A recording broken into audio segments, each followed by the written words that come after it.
ਮਹਿੰਦਰ ਬੇਦੀ ਦੁਆਰਾ ਅਨੁਵਾਦਿਤ ਪੁਸਤਕ ਦਹਿਸ਼ਤ ਦੀ ਘਾਟੀ ਦਾ 6ਵਾਂ ਕਾਂਡ ਖਤਰਾ।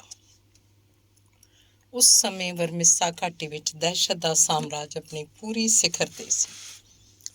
ਮੈਕਮੋਡੋ, ਜਿਹਨੂੰ ਕਿ ਹੁਣ ਯੂਨੀਅਨ ਦੇ ਅੰਦਰੂਨੀ ਮਾਮਲਿਆਂ ਦਾ ਵਿਸ਼ੇਸ਼ ਅਧਿਕਾਰੀ ਬਣਾ ਦਿੱਤਾ ਗਿਆ ਸੀ ਤੇ ਜਿਸ ਬਾਰੇ ਇਹ ਸੰਭਾਵਨਾਵਾਂ ਪ੍ਰਗਟ ਕੀਤੀਆਂ ਜਾਣ ਲੱਗ ਪਈਆਂ ਸਨ ਕਿ ਉਹ ਇੱਕ ਦਿਨ ਬੌਸ ਮੈਕਜ਼ਿੰਟੀ ਦਾ ਬਾਡੀ ਮਾਸਟਰ ਵਾਲਾ ਅਹੁਦਾ ਸੰਭਾਲੇਗਾ, ਹੁਣ ਯੂਨੀਅਨ ਦੇ ਮੈਂਬਰਾਂ ਲਈ ਇਹ ਇੰਨਾ ਜ਼ਰੂਰੀ ਹੋ ਗਿਆ ਸੀ ਕਿ ਕੋਈ ਕੰਮ ਉਹਦੀ ਸਲਾਹ ਜਾਂ ਸਹਿਮਤੀ ਦੇ ਬਿਨਾਂ ਨਹੀਂ ਸੀ ਕੀਤਾ ਜਾਂਦਾ।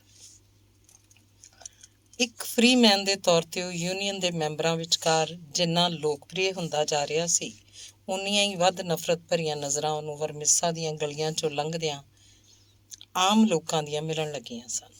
ਉਹਨਾਂ ਲੋਕਾਂ ਦੀ ਦਹਿਸ਼ਤ ਦੇ ਬਾਵਜੂਦ ਉੱਥੋਂ ਦੀ ਪੀੜੇ ਹੋਏ ਲੋਕ ਆਪਣਾ ਦਮਨ ਕਰਨ ਵਾਲਿਆਂ ਦੇ ਵਿਰੁੱਧ ਇਕਜੁੱਟ ਹੁੰਦੇ ਜਾ ਰਹੇ ਸਨ। ਕਾਨੂੰਨ ਵਿਵਸਥਾ ਵਿੱਚ ਵਿਸ਼ਵਾਸ ਰੱਖਣ ਵਾਲੇ ਲੋਕਾਂ ਦੀਆਂ ਮੀਟਿੰਗਾਂ ਹੈਰਲਡ ਦੇ ਦਫ਼ਤਰ 'ਚ ਹੋਣ ਲੱਗੀਆਂ ਤੇ ਉਹਨਾਂ ਨੂੰ ਹਥਿਆਰ ਵੰਡੇ ਜਾਣ ਦੀਆਂ ਖਬਰਾਂ ਯੂਨੀਅਨ ਤੱਕ ਪਹੁੰਚਣ ਲੱਗੀਆਂ। ਪਰ ਮੈਕਜ਼ਿੰਟੀ ਤੇ ਉਹਦੇ ਆਦਮੀ ਇਹਨਾਂ ਖਬਰਾਂ ਦੀ ਕੋਈ ਪਰਵਾਹ ਨਹੀਂ ਸੀ ਕਰਦੇ।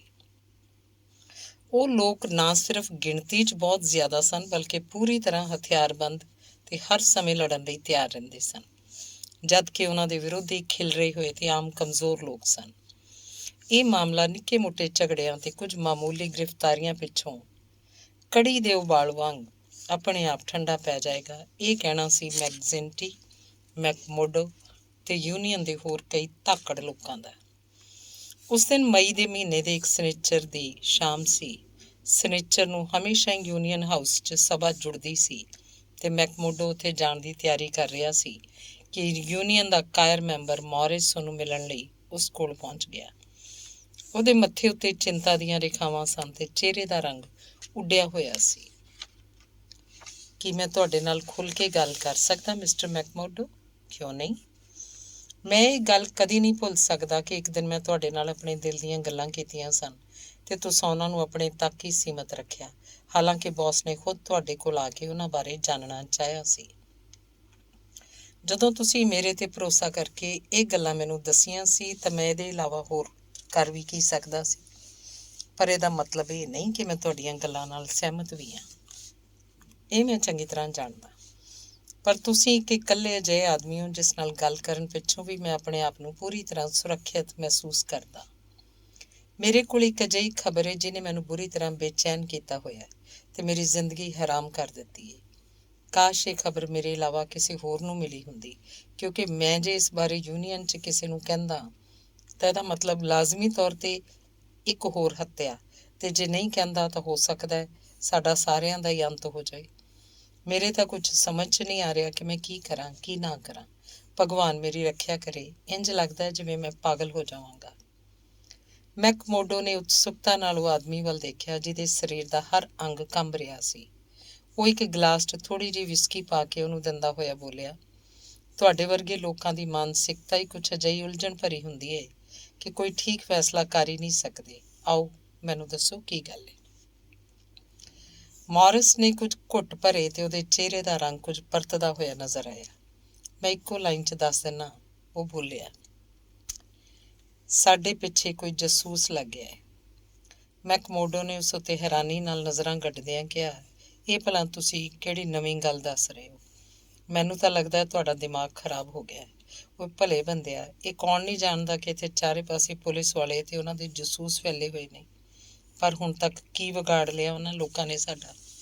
ਨਹੀਂ, ਉਹ ਇਸ ਇਲਾਕੇ ਦਾ ਕੋਈ ਆਦਮੀ ਨਹੀਂ ਹੈ। ਉਹਨਾਂ ਨੂੰ ਤਾਂ ਅਸੀਂ ਪਛਾਣਦੇ ਹਾਂ ਤੇ ਸਾਨੂੰ ਪਤਾ ਹੈ ਕਿ ਉਹ ਸਾਡਾ ਕੁਛ ਨਹੀਂ ਵਿਗਾੜ ਸਕਦੇ। ਪਰ ਤੁਸੀਂ ਪਿੰਕਰਟਨ ਦਾ ਨਾਂ ਸੁਣਿਆ ਹੋਇਆ? ਇਸ ਨਾਂ ਦੇ ਇੱਕ ਆਦਮੀ ਬਾਰੇ ਮੈਂ ਕਿਧਰੇ ਪੜ੍ਹਿਆ ਤਾਂ ਹੈ। ਜੇ ਨਹੀਂ ਜਾਣਦੇ ਤਾਂ ਮੈਂ ਤੁਹਾਨੂੰ ਉਸ ਬਾਰੇ ਦੱਸਦਾ, ਮੌਰਿਸ ਨੇ ਕਿਹਾ। ਉਹਦਾ ਪੂਰਾ ਨਾਂ ਅਲੇਨ ਪਿੰਕਰਟਨ ਹੈ ਤੇ ਉਹ ਪਿੰਕਰਟਨ ਡਿਟੈਕਟਿਵ ਏਜੰਸੀ ਦਾ ਮਾਲਕ ਹੈ। ਇਸ ਏਜੰਸੀ ਨੇ ਪੁਲਿਸ ਨਾਲ ਮਿਲ ਕੇ ਕਈ ਵੱਡੇ ਵੱਡੇ ਗਿਰੋਹਾਂ ਦਾ ਸਫਾਇਆ ਕਰ ਦਿੱਤਾ ਹੈ। ਇਸ ਏਜੰਸੀ ਦੇ ਏਜੰਟ ਇੰਨੇ ਦਲੇਰ ਤੇ ਹੁਸ਼ਿਆਰ ਹੁੰਦੇ ਨੇ, ਇਹਦਾ ਅੰਦਾਜ਼ਾ ਇਸੇ ਗੱਲ ਤੋਂ ਲਾਇਆ ਜਾ ਸਕਦਾ ਹੈ ਕਿ ਆਪਸੀ ਚਰਚਾ 'ਚ ਉਹਨਾਂ ਵਿੱਚੋਂ ਹਰੇਕ ਦਾ ਹੀ ਲੋਕ ਪਿੰਕਰਟਨ ਜਾਂ ਫਿਰ ਪਿੰਕਟਨ ਦੇ ਆਦਮੀ ਦੇ ਰੂਪ 'ਚ ਚਰਚਾ ਕਰਦੇ ਹੋਣਗੇ। ਪਰ ਫਿਰ ਵੀ ਇਸ 'ਚ ਇੰਨੀ ਘਬਰਾਉਣ ਵਾਲੀ ਕੀ ਗੱਲ ਹੈ? ਘਬਰਾਉਣ ਵਾਲੀ ਗੱਲ ਇਹ ਹੈ ਤੇ ਮੇਰੀ ਇਸ ਗੱਲ ਨੂੰ ਤੁਸੀਂ ਚੰਗੀ ਤਰ੍ਹਾਂ ਪੱਲੇ ਬੰਨ੍ਹ ਕੇ ਰੱਖ ਲਓ ਕਿ ਜੇ ਉਹ ਲੋਕ ਇੱਕ ਵਾਰੀ ਪੱਕੇ ਇਰਾਦੇ ਨਾਲ ਸਾਡੇ ਪਿੱਛੇ ਪੈ ਗਏ ਤਾਂ ਫਿਰ ਸਾਨੂੰ ਕਿਧਰੇ ਲੁਕਣ ਲਈ ਠਾਰ ਨਹੀਂ ਮਿਲੇਗੀ। ਤੇ ਮੈਨੂੰ ਲੱਗਦਾ ਹੈ ਕਿ ਇਸ ਵਾਰੀ ਇਹ ਮਾਮਲਾ ਕੁਝ ਅਜਿਹਾ ਹੀ ਹੈ। ਇਸ ਵਾਰੀ ਇਹ ਖਾਲੀ ਸਰਕਾਰੀ ਮਾਮਲਾ ਨਹੀਂ ਲੱਗਦਾ ਕਿ ਕੁਝ ਦਿਨਾਂ ਦੀ ਗਰਮਾ ਗਰਮੀ ਤੇ ਭੱਜ ਨੱਠ ਬਾਅਦ ਠੰਡਾ ਪੈ ਜਾਏਗਾ, ਕਿਉਂਕਿ ਪਿੰਕਰਟਨ ਦਾ ਇਸ ਮਾਮਲੇ 'ਚ ਦਿਲਚਸਪੀ ਲੈਣਾ ਸਾਬਤ ਕਰਦਾ ਹੈ ਕਿ ਇਸ ਵਾਰੀ ਸਰਕਾਰ ਦੇ ਨਾਲ ਉਹ ਵੱਡੀਆਂ ਕੰਪਨੀਆਂ ਵੀ ਇਕਜੁੱਟ ਹੋ ਕੇ ਇਸ ਮਾਮਲੇ 'ਚ ਸ਼ਾਮਲ ਹੋ ਗਈਆਂ ਨੇ ਤੇ ਉਹ ਚਾਹੇ ਜਿਵੇਂ ਹੋਏ ਨਤੀਜਾ ਹਾਸਲ ਕੀਤੇ ਬਿਨਾਂ ਚੁੱਪ ਹੋ ਕੇ ਬੈਠਣ ਵਾਲੀਆਂ ਨਹੀਂ। ਜੇ ਵਾਕਈ ਪਿੰਕਰਟਨ ਦਾ ਕੋਈ ਆਦਮੀ ਸਾਡੇ ਵਿਚਕਾਰ ਵੜਿਆ ਹੋਇਆ ਹੈ ਤਾਂ ਸਮਝ ਲਓ ਕਿ ਅਸੀਂ ਸਾਰੇ ਦੇ ਸਾਰੇ ਬਰਬਾਦ ਹੋ ਜਾਵਾਂਗੇ। ਉਹ ਤੋਂ ਪਹਿਲਾਂ ਸਾਨੂੰ ਹੀ ਉਹਨੂੰ ਖਤਮ ਕਰ ਦੇਣਾ ਚਾਹੀਦਾ ਹੈ। ਵਾਹ, ਯਾਨੀ ਸਭ ਤੋਂ ਪਹਿਲਾਂ ਇਹੀ ਵਿਚਾਰ ਤੁਹਾਡੇ ਦਿਮਾਗ 'ਚ ਆਇਆ। ਕੀ ਮੈਂ ਤੁਹਾਨੂੰ ਪਹਿਲਾਂ ਨਹੀਂ ਕਹਿ ਦਿੱਤਾ ਸੀ ਕਿ ਗੱਲ ਸਿੱਧੀ ਹੱਤਿਆ ਤੱਕ ਪਹੁੰਚੇਗੀ? ਤਾਂ ਇਸ 'ਚ ਬੁਰਾਈ ਕੀ ਹੈ? ਇਹ ਤਾਂ ਇਸ ਇਲਾਕੇ 'ਚ ਆਮ ਗੱਲ ਹੈ, ਬਿਲਕੁਲ ਆਮ ਗੱਲ ਹੈ। ਪਰ ਮੈਂ ਕਿਸੇ ਆਦਮੀ ਦੀ ਹੱਤਿਆ ਦਾ ਕਾਰਨ ਨਹੀਂ ਬਣਨਾ ਚਾਹੁੰਦਾ। ਮੇਰੀ ਆਤਮਾ ਮੈਨੂੰ ਜ਼ਿੰਦਗੀ ਭਰ ਚੈਨ ਨਾਲ ਨਹੀਂ ਜਿਉਣ ਦੇਵੇਗੀ। ਦੂਜੇ ਪਾਸੇ ਸਾਡੀਆਂ ਆਪਣੀਆਂ ਗਰਦਨਾਂ ਨੇ ਜਿਹੜੀਆਂ ਦਾਅ 'ਤੇ ਲੱਗੀਆਂ ਹੋਈਆਂ ਨੇ। ਇਹ ਭਗਵਾਨ, ਮੇਰੀ ਤਾਂ ਕੁਝ ਸਮਝ 'ਚ ਹੀ ਨਹੀਂ ਆ ਰਿਹਾ ਕਿ ਮੈਂ ਕੀ ਕਰਾਂ। ਉਹ ਆਪਣੀ ਸੋਚ ਸ਼ੰਕਿਆਂ ਤੇ ਝੂਲੇ 'ਚ ਝੂਲਦਾ ਹੋਇਆ ਬੁੜਬੁੜਾਇਆ। ਦੇਖੋ ਮਿਸਟਰ ਮਾਰਿਸ, ਮੈਕਮੋਰਡੋ ਨੇ ਉਹਨੂੰ ਮੋਢਿਆਂ ਤੋਂ ਫੜ ਕੇ ਝੰਜੋੜਦਿਆਂ ਹੋਇਆਂ ਕਿਹਾ, ਤੁਹਾਡੇ ਇੰਝ ਔਰਤਾਂ ਵਾਂਗ ਕੀਰਨੇ ਪਾਉਣ ਨਾਲ ਕੁਝ ਹਾਸਲ ਨਹੀਂ ਹੋਣ ਵਾਲਾ। ਸਾਰੀ ਗੱਲ ਮੈਨੂੰ ਖੋਲ੍ਹ ਕੇ ਦੱਸੋ। ਕੌਣ ਹੈ ਉਹ ਆਦਮੀ? ਕਿੱਥੇ ਰਹਿੰਦਾ ਹੈ? ਤੁਹਾਨੂੰ ਇਸ ਬਾਰੇ ਕਿਵੇਂ ਪਤਾ ਲੱਗਿਆ ਤੇ ਤੁਸੀਂ ਮੇਰੇ ਕੋਲ ਕਿਉਂ ਆਏ? ਮੈਂ ਤੁਹਾਡੇ ਕੋਲ ਇਸ ਲਈ ਆਇਆ ਕਿਉਂਕਿ ਤੁਸੀਂ ਮੈਨੂੰ ਇੱਕੋ ਇੱਕ ਅਜਿਹੇ ਆਦਮੀ ਲੱਗਦੇ ਹੋ ਜਿਹੜੇ ਸਹੀ ਰਸਤਾ ਦਿਖਾ ਸਕਦੇ ਹੋ। ਮੈਂ ਤੁਹਾਨੂੰ ਪਹਿਲਾਂ ਹੀ ਦੱਸ ਚੁੱਕਿਆ ਕਿ ਮੈਂ ਇੱਥੇ ਆਉਣ ਤੋਂ ਪਹਿਲਾਂ ਫਿਲਾਡੈਲਫੀਆ 'ਚ ਰਹਿੰਦਾ ਸੀ। ਉੱਥੇ ਮੇਰੇ ਅਜੇ ਵੀ ਬਹੁਤ ਸਾਰੇ ਦੋਸਤ ਨੇ। ਉਹਨਾਂ ਵਿੱਚੋਂ ਇੱਕ ਟੈਲੀਗ੍ਰਾਫ ਆਫਿਸ 'ਚ ਕੰਮ ਕਰਦਾ ਹੈ। ਉਸ ਵੱਲੋਂ ਕੱਲ੍ਹ ਹੀ ਮੈਨੂੰ ਇੱਕ ਲੈਟਰ ਮਿਲਿਆ ਹੈ। ਤੁਸੀਂ ਇਹਦਾ ਉੱਪਰ ਵਾਲਾ ਹਿੱਸਾ ਖੁਦ ਹੀ ਪੜ੍ਹ ਲਓ। ਮੈਕਮੋਰਡੋ ਨੇ ਜੋ ਪੜ੍ਹਿਆ ਉਹ ਇਸ ਤਰ੍ਹਾਂ ਸੀ, ਤੁਹਾਡੇ ਇਲਾਕੇ 'ਚ ਹੁਣ ਉਸ ਖੂਨੀ ਗਰੋਹ ਦਾ ਕੀ ਹਾਲ ਹੈ? ਅੱਜ ਕੱਲ੍ਹ ਤਾਂ ਅਖਬਾਰਾਂ 'ਚ ਉਹਦੇ ਕਾਰਨਾਮੇ ਕੁਝ ਵਧੇਰੇ ਛਪਣ ਲੱਗੇ ਹਨ। ਕਿਸੇ ਨੂੰ ਕਹਿਣਾ ਨਾ, ਪਰ ਮੈਨੂੰ ਉਮੀਦ ਹੈ ਕਿ ਤੁਹਾਡੇ ਵੱਲੋਂ ਮੈਨੂੰ ਕੋਈ ਚੰਗੀ ਖਬਰ ਛੇਤੀ ਸੁਣਨ ਨੂੰ ਮਿਲੇਗੀ। 5 ਵੱਡੀਆਂ ਖਦਾਨ ਕੰਪਨੀਆਂ ਤੇ 2 ਰੇਲ ਰੋਡ ਵਾਲੀਆਂ ਵੱਡੀਆਂ ਕੰਪਨੀਆਂ ਨੇ ਆਪਸ 'ਚ ਮਿਲ ਕੇ ਬੀੜਾ ਚੁੱਕਿਆ ਹੈ ਕਿ ਇਸ ਗੁੰਡਾਗਰਦੀ ਨੂੰ ਹੁਣ ਜੜ੍ਹੋਂ ਹੀ ਖਤਮ ਕਰ ਦਿੱਤਾ ਜਾਏ। ਮੈਂ ਇਸ ਸ਼ਰਤ ਲਾ ਕੇ ਕਹਿ ਸਕਦਾ ਕਿ ਉਹ ਹੁਣ ਇੰਝ ਕਰਕੇ ਹੀ ਰਹਿਣਗੀਆਂ। ਮੈਨੂੰ ਪਤਾ ਲੱਗਿਆ ਕਿ ਪਿੰਕਰਟਨ ਨੇ ਆਪਣੇ ਬਿਹਤਰੀਨ ਸਹਿਯੋਗੀ ਬਰਡੀ ਐਡਵਾਰਡਸ ਦੇ ਨਾਲ ਇਸ ਕੰਮ ਨੂੰ ਪੂਰਾ ਕਰਨ ਦਾ ਜ਼ਿੰਮਾ ਲਿਆ। ਸਮਝ ਲਓ, ਹੁਣ ਇੱਕ ਖੂਨੀ ਗਰੋਹ ਦੇ ਦਿਨ ਪੂਰੇ ਹੋ ਗਏ। ਹੁਣ ਜ਼ਰਾ ਇਸ ਤੋਂ ਹੇਠਲਾ ਹਿੱਸਾ ਵੀ ਪੜ੍ਹ ਲਓ। ਤੁਸੀਂ ਜਾਣਦੇ ਹੋ ਕਿ ਮੈਂ ਟੈਲੀਗ੍ਰਾਫ ਆਫਿਸ 'ਚ ਕੰਮ ਕਰਦਾ ਤੇ ਪਤਾ ਨਹੀਂ ਕਿੰਨੇ ਸੁਨੇਹੇ ਮੇਰੇ ਹੱਥੋਂ ਇੱਧਰ ਉੱਧਰ ਆਉਂਦੇ ਜਾਂਦੇ ਰਹਿੰਦੇ ਹਨ। ਉਹਨਾਂ 'ਚ ਕੁਝ ਕੋਡ ਵਰਡਸ ਲਿਖੇ ਹੋਏ ਸੁਨੇਹੇ ਸਨ ਜਿਨ੍ਹਾਂ ਦੀ ਬੇਸਿਰ ਪੈਰ ਦੀ ਭਾਸ਼ਾ ਨੇ ਮੇਰਾ ਧਿਆਨ ਆਪਣੇ ਵੱਲ ਖਿੱਚਿਆ ਤੇ ਮੈਂ ਥੋੜ੍ਹੀ ਬਹੁਤ ਜਾਣਕਾਰੀ ਹਾਸਲ ਕਰਨ 'ਚ ਕਾਮਯਾਬ ਰਿਹਾ, ਕਿਉਂਕਿ ਤੁਹਾਡੇ ਦਿਲ ਨੂੰ ਇਹ ਤਸੱਲੀ ਰਹੇ ਕਿ ਦਹਿਸ਼ਤ ਦੇ ਬੱਦਲ ਹੁਣ ਜਲਦੀ ਛੱਟਣ ਵਾਲੇ ਹਨ। ਮੈਕਮੋਰਡੋ ਚਿੱਠੀ ਨੂੰ ਹੱਥ 'ਚ ਫੜੀ ਕੁਝ ਦੇਰ ਤੱਕ ਬੜੀ ਗੰਭੀਰ ਖਾਮੋਸ਼ੀ 'ਚ ਲਿਪਟਿਆ ਰਿਹਾ। ਉਹਦੀਆਂ ਅੱਖਾਂ ਸਾਹਮਣੇ ਯਕਦਮ ਕੋਰਾ ਛਾ ਗਿਆ। ਕੁਝ ਛਿਣ ਬਾਅਦ ਉਹ ਘਟਿਆ ਤਾਂ ਉਹਨੂੰ ਆਪਣੇ ਸਾਹਮਣੇ ਇੱਕ ਡੂੰਘੀ ਹਨੇਰੀ ਖਾਈ ਨਜ਼ਰ ਆਉਣ ਲੱਗੀ। ਇਸ ਬਾਰੇ ਤੁਸੀਂ ਹੋਰ ਕਿਹਨੂੰ ਦੱਸਿਆ? ਥੋੜ੍ਹੀ ਦੇਰ ਬਾਅਦ ਉਹਨੇ ਪੁੱਛਿਆ। ਤੁਹਾਡੇ ਇਲਾਵਾ ਹੋਰ ਕਿਸੇ ਨੂੰ ਨਹੀਂ, ਪਰ ਇਹ ਆਦਮੀ ਤੁਹਾਡਾ ਦੋਸਤ ਕੁਝ ਹੋਰ ਆਦਮੀਆਂ ਨੂੰ ਵੀ ਤਾਂ ਜਾਣਦਾ ਹੋਏਗਾ ਜਿਨ੍ਹਾਂ ਨੂੰ ਉਹ ਲਿਖ ਸਕਦਾ ਹੈ। ਹੋ ਸਕਦਾ ਹੈ ਉਹ 1-2 ਹੋਰਾਂ ਨੂੰ ਵੀ ਜਾਣਦਾ ਹੋਏ, ਕਿਉਂਕਿ ਫਿਲਾਡੈਲਫੀਆ 'ਚ ਇੱਥੇ ਕੁਝ ਹੋਰ ਲੋਕ ਵੀ ਆਏ ਹੋਏ ਨੇ। ਉਹਨਾਂ ਵਿੱਚੋਂ ਕੁਝ ਤੁਹਾਡੇ ਵਾਂਗ ਹੀ ਇੱਥੋਂ ਦੀ ਯੂਨੀਅਨ ਨਾਲ ਵੀ ਸੰਬੰਧਿਤ ਹੋ ਸਕਦੇ ਨੇ। ਇਸ ਸੰਭਾਵਨਾ ਤੋਂ ਇਨਕਾਰ ਨਹੀਂ ਕੀਤਾ ਜਾ ਸਕਦਾ। ਮੈਂ ਸਿਰਫ ਇਸ ਲਈ ਪੁੱਛ ਰਿਹਾ ਕਿ ਸ਼ਾਇਦ ਉਹਨੇ ਕਿਸੇ ਨੂੰ ਇਸ ਬਰਡੀ ਐਡਵਰਡਸ ਦਾ ਹੁਲੀਆ ਵੀ ਲਿਖ ਭੇਜਿਆ ਹੋਏ। ਜੇ ਉਹਦਾ ਹੁਲੀਆ ਸਾਨੂੰ ਪਤਾ ਲੱਗ ਜਾਏ ਤਾਂ ਅਸੀਂ ਉਸ ਤੱਕ ਆਸਾਨੀ ਨਾਲ ਪਹੁੰਚ ਜਾਈਏ। ਹੋ ਸਕਦਾ ਹੈ ਕਿ ਉਹਨੇ ਕਿਸੇ ਨੂੰ ਲਿਖ ਦਿੱਤਾ ਹੋਏ, ਪਰ ਮੈਂ ਨਹੀਂ ਸਮਝਦਾ ਕਿ ਉਹ ਇਸ ਆਦਮੀ ਨੂੰ ਜਾਣਦਾ ਹੋਏਗਾ।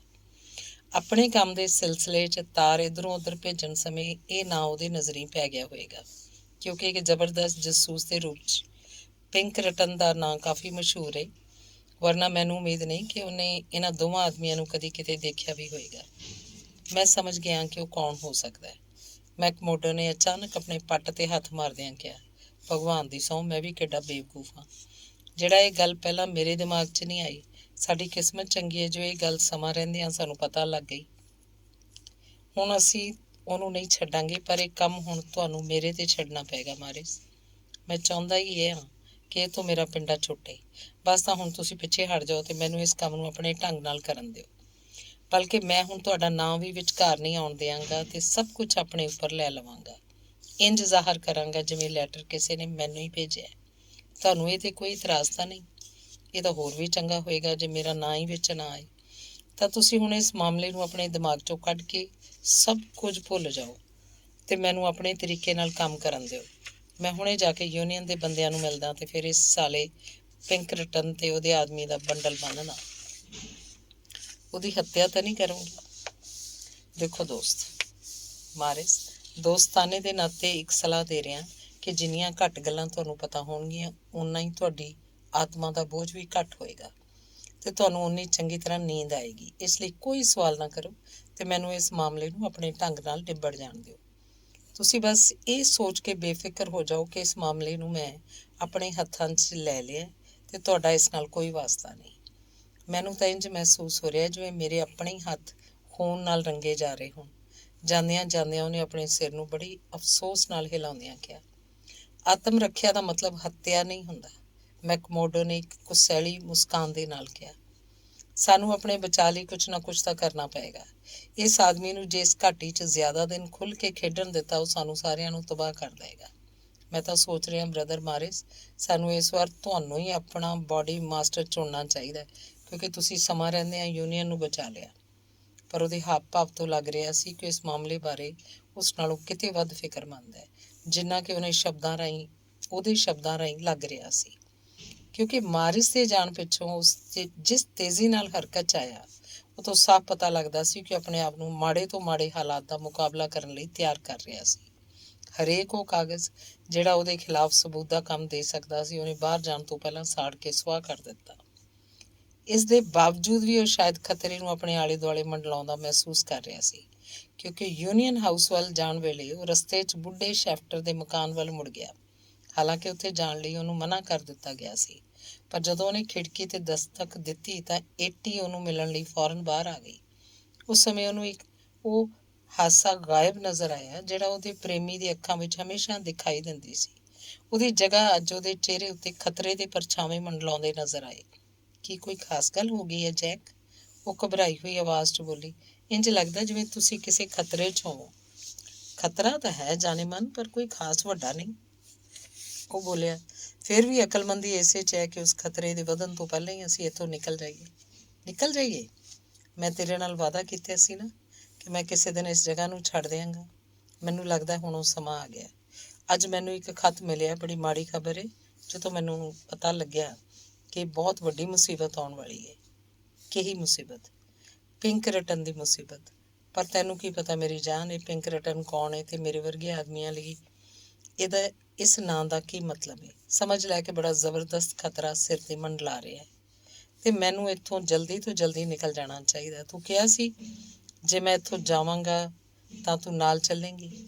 ਉਹ ਜੈਕ, ਤੁਹਾਡੇ ਲਈ ਮੈਂ ਕੁਝ ਵੀ ਕਰ ਸਕਦੀ ਹਾਂ। ਮੈਂ ਕੁਝ ਮਾਮਲਿਆਂ 'ਚ ਬੜਾ ਹੀ ਇਮਾਨਦਾਰ ਆਦਮੀ ਹਾਂ ਏਟੀ। ਜੇ ਕੋਈ ਦੁਨੀਆ ਦੀ ਸਾਰੀ ਦੌਲਤ ਵੀ ਮੈਨੂੰ ਦੇ ਦੇ ਤਾਂ ਵੀ ਮੈਂ ਤੈਨੂੰ ਵਾਲ ਬਰਾਬਰ ਵੀ ਨੁਕਸਾਨ ਨਹੀਂ ਪਹੁੰਚਾਵਾਂਗਾ। ਮੈਂ ਜਾਣਨਾ ਚਾਹੁੰਦਾ ਕਿ ਕੀ ਤੈਨੂੰ ਮੇਰੇ 'ਤੇ ਭਰੋਸਾ ਹੈ? ਜਵਾਬ ਚੇਟੀ ਨੇ ਬਿਨਾਂ ਕੁਝ ਕਹੇ ਉਹਦਾ ਹੱਥ ਆਪਣੇ ਹੱਥ ਵਿੱਚ ਫੜ ਲਿਆ। ਜਿਸ ਤੇ ਉਹਨੇ ਕਿਹਾ ਤਾਂ ਫਿਰ ਧਿਆਨ ਨਾਲ ਸੁਣ ਤੇ ਜੋ ਕੁਝ ਕਹਾਂ ਉਹਨੂੰ ਮੇਰੀ ਆਗਿਆ ਮੰਨ ਕੇ ਉਹਦਾ ਪਾਲਣ ਕਰੇ। ਮੈਨੂੰ ਆਉਣ ਵਾਲੇ ਖਤਰੇ ਦਾ ਅਹਿਸਾਸ ਹੋ ਗਿਆ ਤੇ ਇਸ ਘਾਟੀ 'ਚ ਛੇਤੀ ਬੜਾ ਕੁਝ ਵਾਪਰਨ ਵਾਲਾ ਹੈ। ਇੱਥੇ ਅਜਿਹੇ ਬਹੁਤ ਸਾਰੇ ਲੋਕ ਨੇ ਜਿਨ੍ਹਾਂ ਨੂੰ ਆਪਣੀ ਹਿਫਾਜ਼ਤ ਖੁਦ ਕਰਨੀ ਪਏਗੀ। ਉਹਨਾਂ ਵਿੱਚੋਂ ਇੱਕ ਮੈਂ ਵੀ ਹਾਂ।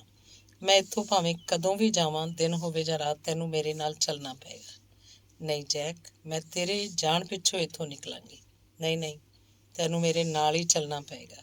ਜੇ ਇਸ ਘਾਟੀ ਦੇ ਰਸਤੇ ਮੇਰੇ ਲਈ ਬੰਦ ਹੋ ਗਏ ਤਾਂ ਮੈਂ ਕਦੀ ਵਾਪਸ ਨਹੀਂ ਆ ਸਕਾਂਗਾ ਤੇ ਅਜਿਹੀ ਹਾਲਤ 'ਚ ਮੈਂ ਤੈਨੂੰ ਇੱਥੇ ਪਿੱਛੇ ਛੱਡ ਕੇ ਕਿੰਝ ਜਾ ਸਕਦਾ? ਹੋ ਸਕਦਾ ਪੁਲਿਸ ਤੋਂ ਲੁਕਣ ਦੇ ਚੱਕਰ 'ਚ ਮੈਨੂੰ ਕੋਈ ਸੁਨੇਹਾ ਵੀ ਨਾ ਭੇਜ ਸਕਾਂ। ਤੈਨੂੰ ਹਰ ਹਾਲਤ 'ਚ ਮੇਰੇ ਨਾਲ ਚੱਲਣਾ ਪਏਗਾ। ਜਿੱਥੋਂ ਮੈਂ ਆਇਆ ਉਸ ਜਗ੍ਹਾ ਮੈਂ ਇੱਕ ਭਲੀ ਔਰਤ ਨੂੰ ਜਾਣਦਾ। ਜਦੋਂ ਤੱਕ ਸਾਡੀ ਦੋਵਾਂ ਦੀ ਸ਼ਾਦੀ ਨਹੀਂ ਹੋ ਜਾਂਦੀ ਉਦੋਂ ਤੱਕ ਤੂੰ ਉਸ ਕੋਲ ਰਹੇਂਗੀ। ਹੁਣ ਬੋਲ ਕਿ ਤੂੰ ਮੇਰੇ ਨਾਲ ਚੱਲਣ ਲਈ ਤਿਆਰ ਹੈ ਜਾਂ ਨਹੀਂ? ਠੀਕ ਹੈ ਜੈਕ, ਮੈਂ ਤੁਹਾਡੇ ਨਾਲ ਚੱਲਣ ਲਈ ਤਿਆਰ ਹਾਂ। ਮੈਂ ਤੇਰਾ ਅਹਿਸਾਨਮੰਦ ਹਾਂ ਏਟੀ ਕਿ ਤੂੰ ਮੇਰੇ 'ਤੇ ਭਰੋਸਾ ਕੀਤਾ। ਭਗਵਾਨ ਮੈਨੂੰ ਛਿਣ ਭਰ ਦੀ ਵੀ ਸ਼ਾਂਤੀ ਨਾ ਦੇਏ ਤੇ ਭਿਆਨਕ ਨਰਕ ਦੀ ਅੱਗ 'ਚ ਸਾੜੇ ਜੇ ਮੈਂ ਕਦੀ ਤੇਰੇ ਇਸ ਵਿਸ਼ਵਾਸ ਨੂੰ ਤੋੜਾਂ। ਹੁਣ ਧਿਆਨ ਨਾਲ ਮੇਰੀ ਗੱਲ ਸੁਣ। ਮੈਂ ਤੈਨੂੰ ਇੱਕ ਛੋਟਾ ਜਿਹਾ ਸੰਕੇਤਕ ਸੁਨੇਹਾ ਭੇਜਾਂਗਾ। ਜਿਵੇਂ ਹੀ ਉਹ ਤੇਰੇ ਕੋਲ ਪਹੁੰਚੇ ਤੂੰ ਡਿਪੂ ਦੇ ਵੇਟਿੰਗ ਰੂਮ 'ਚ ਪਹੁੰਚ ਜਾਈਂ ਤੇ ਉੱਥੇ ਮੇਰੀ ਉਡੀਕ ਕਰੀ। ਠੀਕ ਹੈ ਜੈਕ, ਮੈਂ ਸੁਨੇਹਾ ਮਿਲਦਿਆਂ ਹੀ ਉੱਥੇ ਪਹੁੰਚ ਜਾਵਾਂਗੀ। ਹੁਣ ਜਦ ਕਿ ਉਹਦੇ ਇੱਥੋਂ ਨਿਕਲਣ ਦੀਆਂ ਤਿਆਰੀਆਂ ਸ਼ੁਰੂ ਹੋ ਗਈਆਂ ਸਨ ਤਾਂ ਮੈਕਮੋਡੋ ਨੇ ਆਪਣੀ ਅਸ਼ਾਂਤ ਮਨ ਦੀ ਬੇਚੈਨੀ ਨੂੰ ਕਾਫੀ ਘੱਟ ਮਹਿਸੂਸ ਕੀਤਾ। ਇਸ ਪਿੱਛੋਂ ਯੂਨੀਅਨ ਹਾਊਸ ਪਹੁੰਚਿਆ। ਉੱਥੇ ਲੋਕ ਪਹਿਲਾਂ ਹੀ ਇਕੱਠੇ ਹੋਣੇ ਸ਼ੁਰੂ ਹੋ ਗਏ ਸੀ। ਅੰਦਰ ਵੜਿਆ ਤਾਂ ਖੁਸ਼ੀ ਭਰੀਆਂ ਆਵਾਜ਼ਾਂ ਨਾਲ ਉਹਦਾ ਸਵਾਗਤ ਕੀਤਾ ਗਿਆ। ਉਹ ਲੰਮਾ ਹਾਲ ਪੂਰਾ ਭਰਿਆ ਹੋਇਆ ਸੀ ਤੇ ਤੰਬਾਕੂ ਦੇ ਧੂਏ ਦੇ ਸੰਘਣੇ ਬੱਦਲਾਂ ਵਿਚਕਾਰ ਉਹਨੂੰ ਬਾਡੀ ਮਾਸਟਰ ਦੇ ਨਾਲ ਆਪਣੇ ਚਿਹਰੇ ਉੱਤੇ ਕੁਰਖਤ ਤੇ ਕੁਸੈਲੇ ਭਾਵਾਂ ਸਮੇਤ ਬਾਲਡਵਿਨ ਖੜਾ ਦਿਖਾਈ ਦਿੱਤਾ। ਉਸ ਕੋਲ ਹੀ ਗਿਰਜ ਮੂੰਹਾਂ ਸੈਕਟਰੀ ਹਾਰਾਵੇ ਵੀ ਖੜਾ ਸੀ। ਉਹਨਾਂ ਦੇ ਇਲਾਵਾ ਹੋਰ ਵੀ ਦਰਜਨਾਂ ਲੋਕ ਸਨ ਜਿਹੜੇ ਸਾਰੇ ਯੂਨੀਅਨ ਦੇ ਅਹੁਦੇਦਾਰ ਸਨ। ਉਹਨੂੰ ਖੁਸ਼ੀ ਹੋਈ ਕਿ ਉਸ ਦੁਆਰਾ ਪੇਸ਼ ਕੀਤੀ ਜਾਣ ਵਾਲੀ ਇਸ ਖਬਰ ਤੇ ਆਪਣੇ ਵਿਚਾਰ ਦੇਣ ਲਈ ਉਹ ਸਾਰੇ ਲੋਕ ਉੱਥੇ ਮੌਜੂਦ ਸਨ।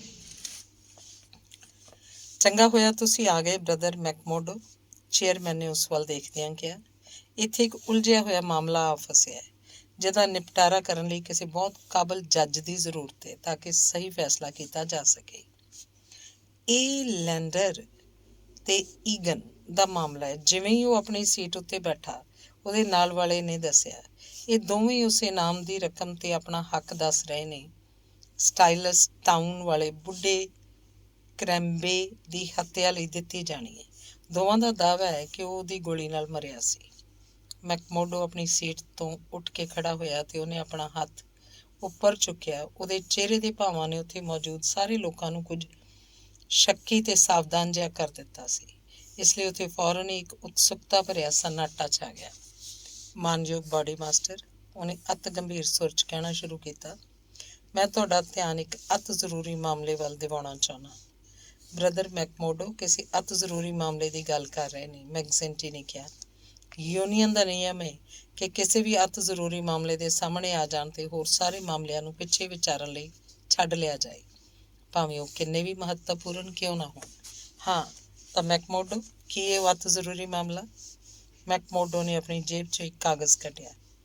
ਸਤਿਕਾਰਯੋਗ ਬਾਡੀ ਮਾਸਟਰ ਤੇ ਹਾਜ਼ਰ ਸਾਥੀਓ, ਉਹ ਬੋਲਿਆ, ਮੈਂ ਅੱਜ ਤੁਹਾਡੇ ਸਾਹਮਣੇ ਇੱਕ ਬੜੀ ਮਾੜੀ ਖਬਰ ਲੈ ਕੇ ਆਇਆ, ਪਰ ਮੈਂ ਸਮਝਦਾ ਕਿ ਉਸ ਮਾੜੀ ਖਬਰ ਨੂੰ ਸੁਣ ਕੇ ਉਸ ਉੱਤੇ ਵਿਚਾਰ ਵਟਾਂਦਰਾ ਕਰ ਲੈਣਾ ਵਧੇਰੇ ਬਿਹਤਰ ਹੈ, ਬਜਾਏ ਇਹਦੇ ਕਿ ਅਸਮਾਨ 'ਚੋਂ ਅਚਾਨਕ ਕੋਈ ਬਿਜਲੀ ਟੁੱਟ ਕੇ ਸਾਡੇ ਸਿਰ 'ਤੇ ਆ ਡਿੱਗੇ ਤੇ ਅਸੀਂ ਸਾਰੇ ਤਬਾਹ ਹੋ ਜਾਈਏ।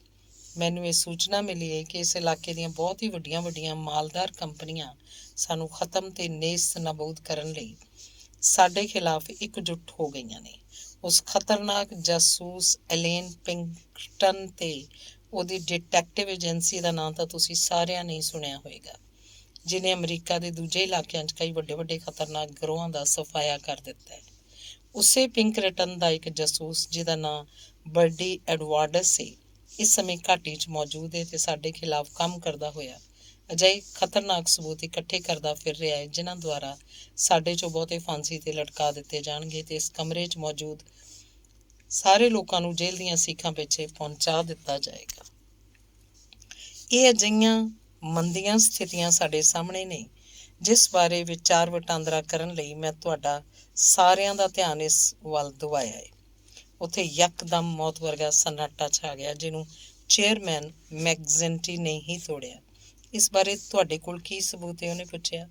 ਸਬੂਤ ਇਸ ਲੈਟਰ 'ਚ ਸੰਯੋਗ ਨਾਲ ਮੇਰੇ ਹੱਥ ਲੱਗ ਗਿਆ, ਮੈਕਮੋਡੋ ਨੇ ਕਿਹਾ ਤੇ ਉਸ ਪਿੱਛੋਂ ਉਹਨੇ ਉਹਦਾ ਉਹ ਹਿੱਸਾ ਉੱਚੀ ਆਵਾਜ਼ 'ਚ ਪੜ੍ਹ ਕੇ ਸੁਣਾਇਆ ਤੇ ਬੋਲਿਆ, ਇਹ ਮੇਰੇ ਵਾਅਦੇ ਦੀ ਇੱਜ਼ਤ ਦਾ ਸਵਾਲ ਹੈ ਕਿ ਮੈਂ ਆਪਣੇ ਲੋਕਾਂ ਨੂੰ ਇਹ ਨਹੀਂ ਦੱਸ ਸਕਦਾ ਕਿ ਲੈਟਰ ਮੇਰੇ ਹੱਥ ਕਿੰਝ ਲੱਗਿਆ।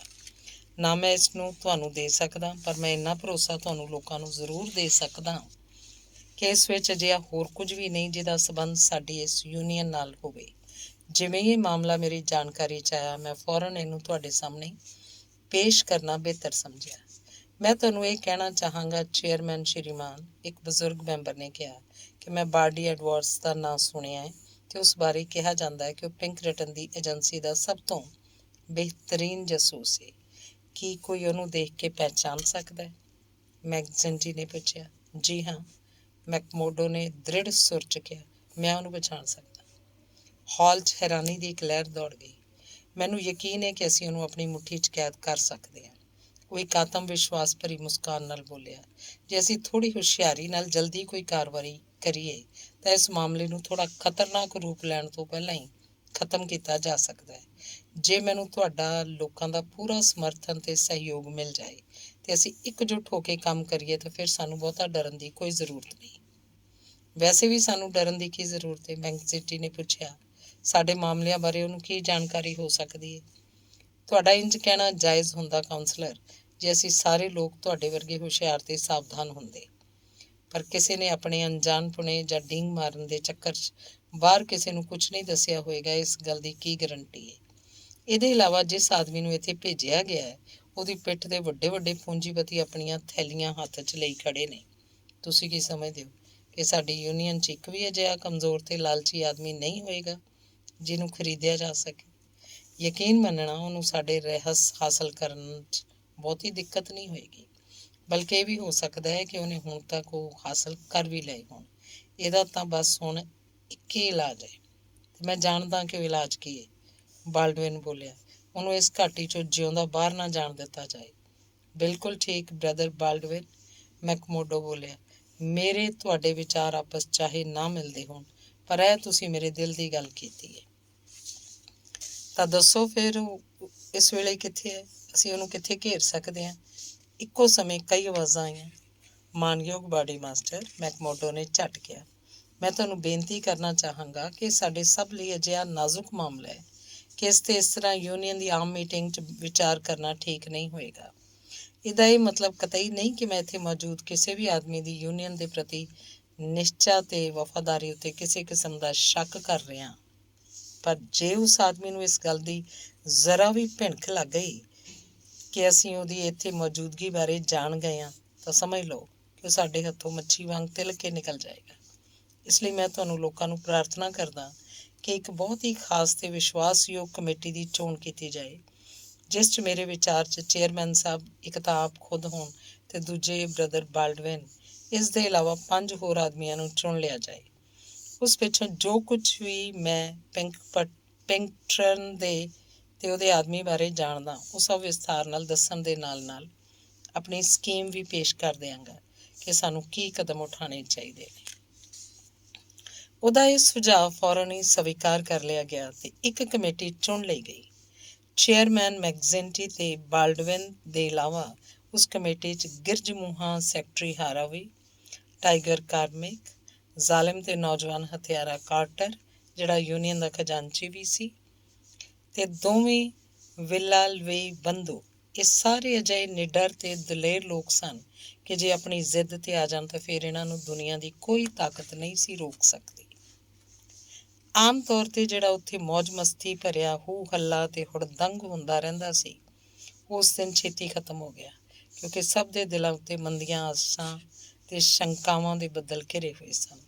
ਉਹਨਾਂ ਵਿੱਚੋਂ ਬਹੁਤ ਸਾਰੇ ਲੋਕ ਤਾਂ ਅਜਿਹੇ ਵੀ ਸਨ ਜਿਨ੍ਹਾਂ ਨੂੰ ਜ਼ਿੰਦਗੀ 'ਚ ਪਹਿਲੀ ਵਾਰ ਸਰਕਾਰੀ ਕਾਨੂੰਨ ਦੇ ਖਤਰਨਾਕ ਤੇ ਵਿਨਾਸ਼ਕਾਰੀ ਬੱਦਲ ਉਹਨਾਂ ਦੇ ਨਿਰੰਕੁਸ਼ ਜੀਵਨ ਦੇ ਖੁੱਲ੍ਹੇ ਅਸਮਾਨ 'ਚ ਆਪਣੀ ਪੂਰੀ ਕਾਲਖ ਸਮੇਤ ਘਿਰਦੇ ਹੋਏ ਸਾਫ਼ ਨਜ਼ਰ ਆਉਣ ਲੱਗ ਗਏ ਸਨ। ਜਿਸ ਭਿਆਨਕ ਨਿਰਦੈਤਾ ਨਾਲ ਉਹ ਦੂਜਿਆਂ ਉੱਤੇ ਅਤਿਆਚਾਰ ਕਰਦੇ ਸਨ, ਉਹਨਾਂ ਦੀ ਆਰਾਮਦੇਹ ਤੇ ਨਿਸ਼ਚਿੰਤ ਜ਼ਿੰਦਗੀ ਦਾ ਇੱਕ ਅਜਿਹਾ ਹਿੱਸਾ ਬਣ ਗਿਆ ਸੀ ਕਿ ਉਹ ਵਿਚਾਰ ਕਦੀ ਉਹਨਾਂ ਦੇ ਸੁਪਨੇ ਵਿੱਚ ਵੀ ਨਹੀਂ ਆਇਆ ਕਿ ਉਹਨਾਂ ਦੇ ਖਿਲਾਫ ਵੀ ਕਦੀ ਕਿਸੇ ਅਜਿਹੀ ਬਦਲਾ ਲਓ ਕਾਰਵਾਈ ਦੀ ਸੰਭਾਵਨਾ ਹੋ ਸਕਦੀ ਹੈ, ਜਿਸ ਵਿੱਚ ਸ਼ਾਇਦ ਉਹਨਾਂ ਦਾ ਖਾਤਮਾ ਹੀ ਹੋ ਜਾਏ। ਸੋ ਜਿਵੇਂ ਹੀ ਇਹ ਸੱਚਾਈ ਅਚਾਨਕ ਆਪਣੇ ਭਿਆਨਕ ਰੂਪ 'ਚ ਸਾਹਮਣੇ ਆ ਖੜੀ ਹੋਈ ਤਾਂ ਉਹਨਾਂ ਦੇ ਹੋਸ਼ ਉੱਡ ਗਏ ਤੇ ਉਹ ਅੰਦਰੋਂ ਬਾਹਰੋਂ ਬੁਰੀ ਤਰ੍ਹਾਂ ਹਿੱਲ ਕੇ ਰਹਿ ਗਏ। ਇਸ ਲਈ ਕਮੇਟੀ ਦੀ ਚੋਣ ਪਿੱਛੋਂ ਉਹਨਾਂ ਲੋਕਾਂ ਨੂੰ ਇਸ ਭਿਅੰਕਰ ਸਮੱਸਿਆ ਉੱਤੇ ਵਿਚਾਰ ਕਰਨ ਲਈ ਛੱਡ ਕੇ ਫੌਰਨ ਹੀ ਉੱਥੋਂ ਚਲੇ ਗਏ। ਹਾਂ ਮੈਕਮੋਡੋ, ਹੁਣ ਦੱਸੋ। ਕਮੇਟੀ ਦੇ ਉਹ 7 ਆਦਮੀ ਉੱਥੇ ਇਕੱਲੇ ਰਹਿ ਗਏ ਤੇ ਮੈਕਜ਼ਿੰਟੀ ਨੇ ਕਿਹਾ, ਮੈਂ ਹੁਣੇ ਤੁਹਾਨੂੰ ਸਭ ਨੂੰ ਦੱਸਿਆ ਸੀ ਕਿ ਮੈਂ ਬਾਰਡੀ ਐਡਵਾਰਡਸ ਨੂੰ ਪਛਾਣਦਾ। ਮੈਕਮੋਡੋ ਨੇ ਕਿਹਾ, ਸ਼ਾਇਦ ਮੈਨੂੰ ਤੁਹਾਨੂੰ ਇਹ ਦੱਸਣ ਦੀ ਲੋੜ ਨਹੀਂ ਕਿ ਉਹ ਇੱਥੇ ਆਪਣੇ ਇਸ ਨਾਂ ਨਾਲ ਨਹੀਂ ਆਇਆ। ਉਹ ਇੱਕ ਬਹਾਦਰ ਆਦਮੀ ਜ਼ਰੂਰ ਹੈ, ਪਰ ਪਾਗਲ ਨਹੀਂ ਹੈ। ਉਹ ਇੱਥੇ ਆਪਣਾ ਨਾਂ ਬਦਲ ਕੇ ਆਇਆ ਤੇ ਸਟੀਵ ਵਿਲਸਨ ਦੇ ਨਾਂ ਨਾਲ ਹਾਬਸਨਸ ਪੈਚ ਦੀ ਇੱਕ ਲੌਂਜ 'ਚ ਰਹਿ ਰਿਹਾ। ਤੁਹਾਨੂੰ ਕਿੰਝ ਪਤਾ? ਕਿਉਂਕਿ ਇਤਫਾਕ ਨਾਲ ਮੇਰੀਆਂ ਉਸ ਨਾਲ ਕੁਝ ਗੱਲਾਂ ਹੋ ਗਈਆਂ ਸੀ।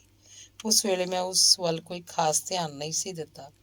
ਸੱਚ ਪੁੱਛੋ ਤਾਂ ਇਸ ਲੈਟਰ ਦੇ ਹੱਥ 'ਚ ਆਉਣ ਤੋਂ ਪਹਿਲਾਂ ਮੈਨੂੰ ਉਹਦਾ ਕਦੀ ਦੁਬਾਰਾ ਖਿਆਲ ਵੀ ਨਹੀਂ ਸੀ ਆਇਆ। ਪਰ ਹੁਣ ਮੈਨੂੰ ਪੱਕਾ ਯਕੀਨ ਹੈ ਕਿ ਉਹੀ ਇਹ ਆਦਮੀ ਪਿਛਲੇ ਬੁੱਧਵਾਰ ਨੂੰ ਜਦੋਂ ਮੈਂ ਖਦਾਨਾਂ ਵੱਲ ਗਿਆ ਸੀ ਤਾਂ ਮੈਨੂੰ ਰਸਤੇ 'ਚ ਮਿਲ ਗਿਆ ਸੀ। ਉਹਨੇ ਦੱਸਿਆ ਕਿ ਉਹ ਇੱਕ ਰਿਪੋਰਟਰ ਹੈ ਅਤੇ ਮੈਂ ਉਸ ਵੇਲੇ ਉਹਦੀ ਗੱਲ ਦਾ ਯਕੀਨ ਕਰ ਲਿਆ ਸੀ। ਉਹਦਾ ਕਹਿਣਾ ਸੀ ਕਿ ਉਹ ਨਿਊਯਾਰਕ ਦੇ ਕਿਸੇ ਅਖਬਾਰ ਦੇ ਲਈ ਇਸ ਇਲਾਕੇ ਦੇ ਖੂਨੀ ਗਰੋਹ ਬਾਰੇ ਇੱਕ ਲੇਖ ਲੜੀ ਲਿਖ ਰਿਹਾ ਹੈ ਅਤੇ ਉਸੇ ਲਈ ਸਹੀ ਜਾਣਕਾਰੀ ਇਕੱਠੀ ਕਰਨ ਖਾਤਰ ਆਇਆ ਹੈ। ਉਹਨੇ ਮੈਨੂੰ ਕਈ ਤਰ੍ਹਾਂ ਦੇ ਸਵਾਲ ਕੀਤੇ ਪਰ ਮੈਂ ਉਹਨੂੰ ਕੋਈ ਖਾਸ ਗੱਲ ਨਹੀਂ ਦੱਸੀ, ਜਿਸ ਲਈ ਉਹਨੇ ਮੈਨੂੰ ਲਾਲਚ ਵੀ ਦਿੱਤਾ ਕਿ ਜੇ ਕਿਤੋਂ ਮੈਨੂੰ ਕੁਝ ਵਧੀਆ ਅਤੇ ਅਜਿਹੀ ਜਾਣਕਾਰੀ ਮਿਲ ਜਾਏ ਜਿਹੜੀ ਮੇਰੇ ਐਡੀਟਰ ਨੂੰ ਪਸੰਦ ਆ ਜਾਏ ਤਾਂ ਮੈਂ ਪੈਸੇ ਦੇਣ ਲਈ ਵੀ ਤਿਆਰ ਹਾਂ, ਚੋਖੇ ਪੈਸੇ। ਮੈਂ ਫਿਰ ਉਹਨੂੰ ਕੁਛ ਇੱਧਰ ਉੱਧਰ ਦੀਆਂ ਗੱਲਾਂ ਦੱਸ ਦਿੱਤੀਆਂ ਜਿਹੜਾ ਉੱਥੋਂ ਦਾ ਬੱਚਾ ਜਾਣਦਾ ਹੈ। ਇਸ ਲਈ ਉਹਨੇ ਮੈਨੂੰ $20 ਦਿੱਤੇ ਅਤੇ ਬੋਲਿਆ, ਜੇ ਤੂੰ ਕਿਤੋਂ ਮੇਰੇ ਲਈ ਮਤਲਬ ਦੀ ਖਬਰ ਲਿਆ ਕੇ ਦੇਂ, ਮੈਂ ਇਸ ਨਾਲੋਂ 10 ਗੁਣਾ ਵੱਧ ਰਕਮ ਦੇਣ ਲਈ ਵੀ ਤਿਆਰ ਹਾਂ। ਪਰ ਤੈਨੂੰ ਇਹ ਕਿਵੇਂ ਪਤਾ ਲੱਗਾ ਕਿ ਕੋਈ ਅਖਬਾਰ ਵਾਲਾ ਸੀ? ਇੱਕ ਦਿਨ ਮੇਰਾ ਹਾਬਸਨਸ ਪੈਚ ਵੱਲ ਜਾਣ ਦਾ ਇਤਫਾਕ ਹੋਇਆ ਤਾਂ ਮੈਂ ਉਹਨੂੰ ਟੈਲੀਗ੍ਰਾਮ ਦਫ਼ਤਰ 'ਚੋਂ ਬਾਹਰ ਨਿਕਲਦਿਆਂ ਦੇਖਿਆ। ਅਚਾਨਕ ਮੇਰੇ ਮਨ 'ਚ ਖਿਆਲ ਆਇਆ ਕਿ ਚੱਲ ਕੇ ਦੇਖਿਆ ਜਾਏ ਕਿ ਉਹ ਕਿਸ ਅਖਬਾਰ ਨੂੰ ਖਬਰ ਭੇਜ ਕੇ ਆਇਆ। ਮੈਂ ਅੰਦਰ ਜਾ ਕੇ ਜਦੋਂ ਆਪਰੇਟਰ ਨੂੰ ਪੁੱਛਿਆ ਕਿ ਮੇਰਾ ਦੋਸਤ ਹੁਣੇ ਇੱਥੋਂ ਟੈਲੀਗ੍ਰਾਮ ਦੇ ਕੇ ਗਿਆ ਹੈ, ਮੇਰੀ ਗੱਲ ਪੂਰੀ ਹੋਣ ਤੋਂ ਪਹਿਲਾਂ ਹੀ ਉਹ ਬੋਲਿਆ, ਆਪਣੇ ਦੋਸਤ ਨੂੰ ਕਹਿਣਾ ਕਿ ਅਜਿਹੇ ਸੁਨੇਹੇ ਭੇਜਣ ਲਈ ਅਸੀਂ ਉਸ ਤੋਂ ਦੁੱਗਣੇ ਪੈਸੇ ਚਾਰਜ ਕਰਾਂਗੇ। ਉਹਨੇ ਉਹ ਫਾਰਮ ਮੈਨੂੰ ਦਿਖਾਇਆ ਜਿਹੜਾ ਲਿਖਿਆ ਤਾਂ ਅੰਗਰੇਜ਼ੀ ਅੱਖਰਾਂ 'ਚ ਸੀ, ਪਰ ਉਹਦੀ ਭਾਸ਼ਾ ਕਿਸੇ ਦੀ ਵੀ ਸਮਝ 'ਚ ਆਉਣ ਵਾਲੀ ਨਹੀਂ ਸੀ। ਜ਼ਾਹਰ ਸੀ ਕਿ ਉਹ ਕੋਈ ਕੋਡ ਵਰਡਸ 'ਚ ਲਿਖਿਆ ਹੋਇਆ ਸੁਨੇਹਾ ਸੀ।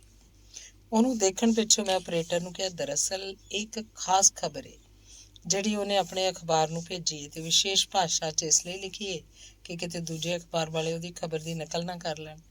ਮੇਰੀ ਗੱਲ 'ਤੇ ਜਵਾਬ 'ਚ ਆਪਰੇਟਰ ਬੋਲਿਆ, ਪਰ ਉਹ ਰੋਜ਼ ਹੀ ਅਜਿਹੀ ਨਾ ਸਮਝ ਆਉਣ ਵਾਲੀ ਭਾਸ਼ਾ 'ਚ ਖਬਰਾਂ ਭੇਜਦਾ ਹੈ, ਜਿਸ ਕਰਕੇ ਮੈਨੂੰ ਬਹੁਤ ਜ਼ਿਆਦਾ ਮਿਹਨਤ ਕਰਨੀ ਪੈਂਦੀ ਹੈ। ਫਿਰ ਵੀ ਉਹ ਆਪਰੇਟਰ ਉਸ ਸਮੇਂ ਮੇਰੀ ਗੱਲ ਨਾਲ ਸਹਿਮਤ ਹੋ ਗਿਆ ਸੀ ਅਤੇ ਮੈਂ ਵੀ ਇਹੀ ਸਮਝ ਰਿਹਾ ਸੀ ਕਿ ਸ਼ਾਇਦ ਇਸੇ ਕਰਕੇ ਉਹ ਕੋਡ ਵਰਡਸ ਵਿੱਚ ਖਬਰਾਂ ਭੇਜ ਰਿਹਾ ਸੀ।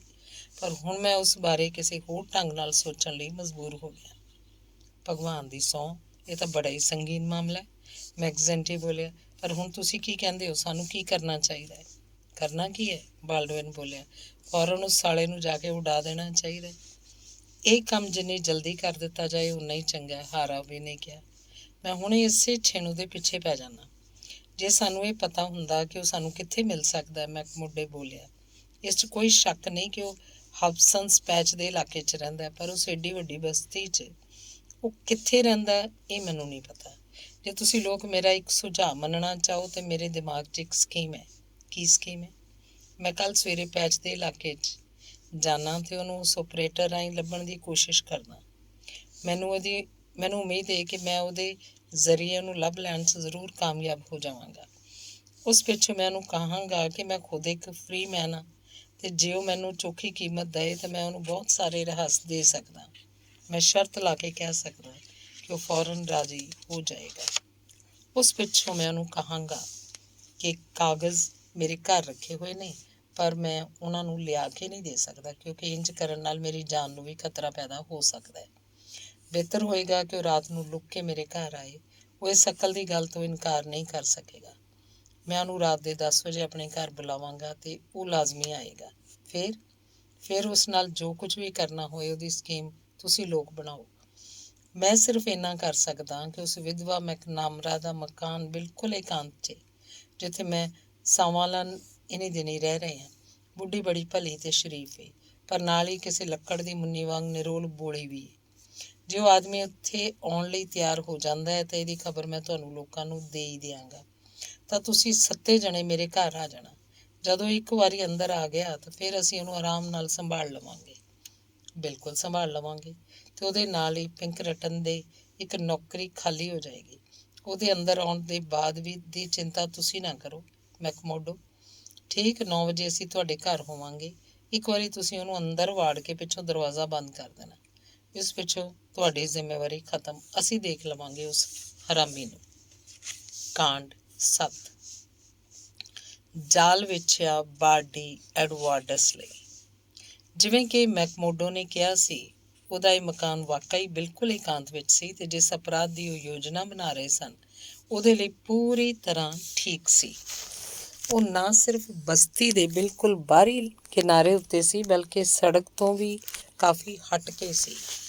ਕੋਈ ਦੂਜਾ ਮਾਮਲਾ ਹੁੰਦਾ ਤਾਂ ਉਹਨਾਂ ਛੜਯੰਤਰਕਾਰੀਆਂ ਨੇ ਕਿਸੇ ਵੀ ਬਹਾਨੇ ਨਾਲ ਆਪਣੇ ਸ਼ਿਕਾਰ ਨੂੰ ਬੁਲਾਇਆ ਹੁੰਦਾ ਤੇ ਆਪਣੀਆਂ ਪਿਸਤੌਲਾਂ ਉਹਦੇ ਜਿਸਮ ਉੱਤੇ ਖਾਲੀ ਕਰ ਦਿੱਤੀਆਂ ਹੁੰਦੀਆਂ, ਜਿਵੇਂ ਕਿ ਉਹ ਪਹਿਲਾਂ ਵੀ ਪਤਾ ਨਹੀਂ ਕਿੰਨੀ ਵਾਰ ਕਰ ਚੁੱਕੇ ਸਨ।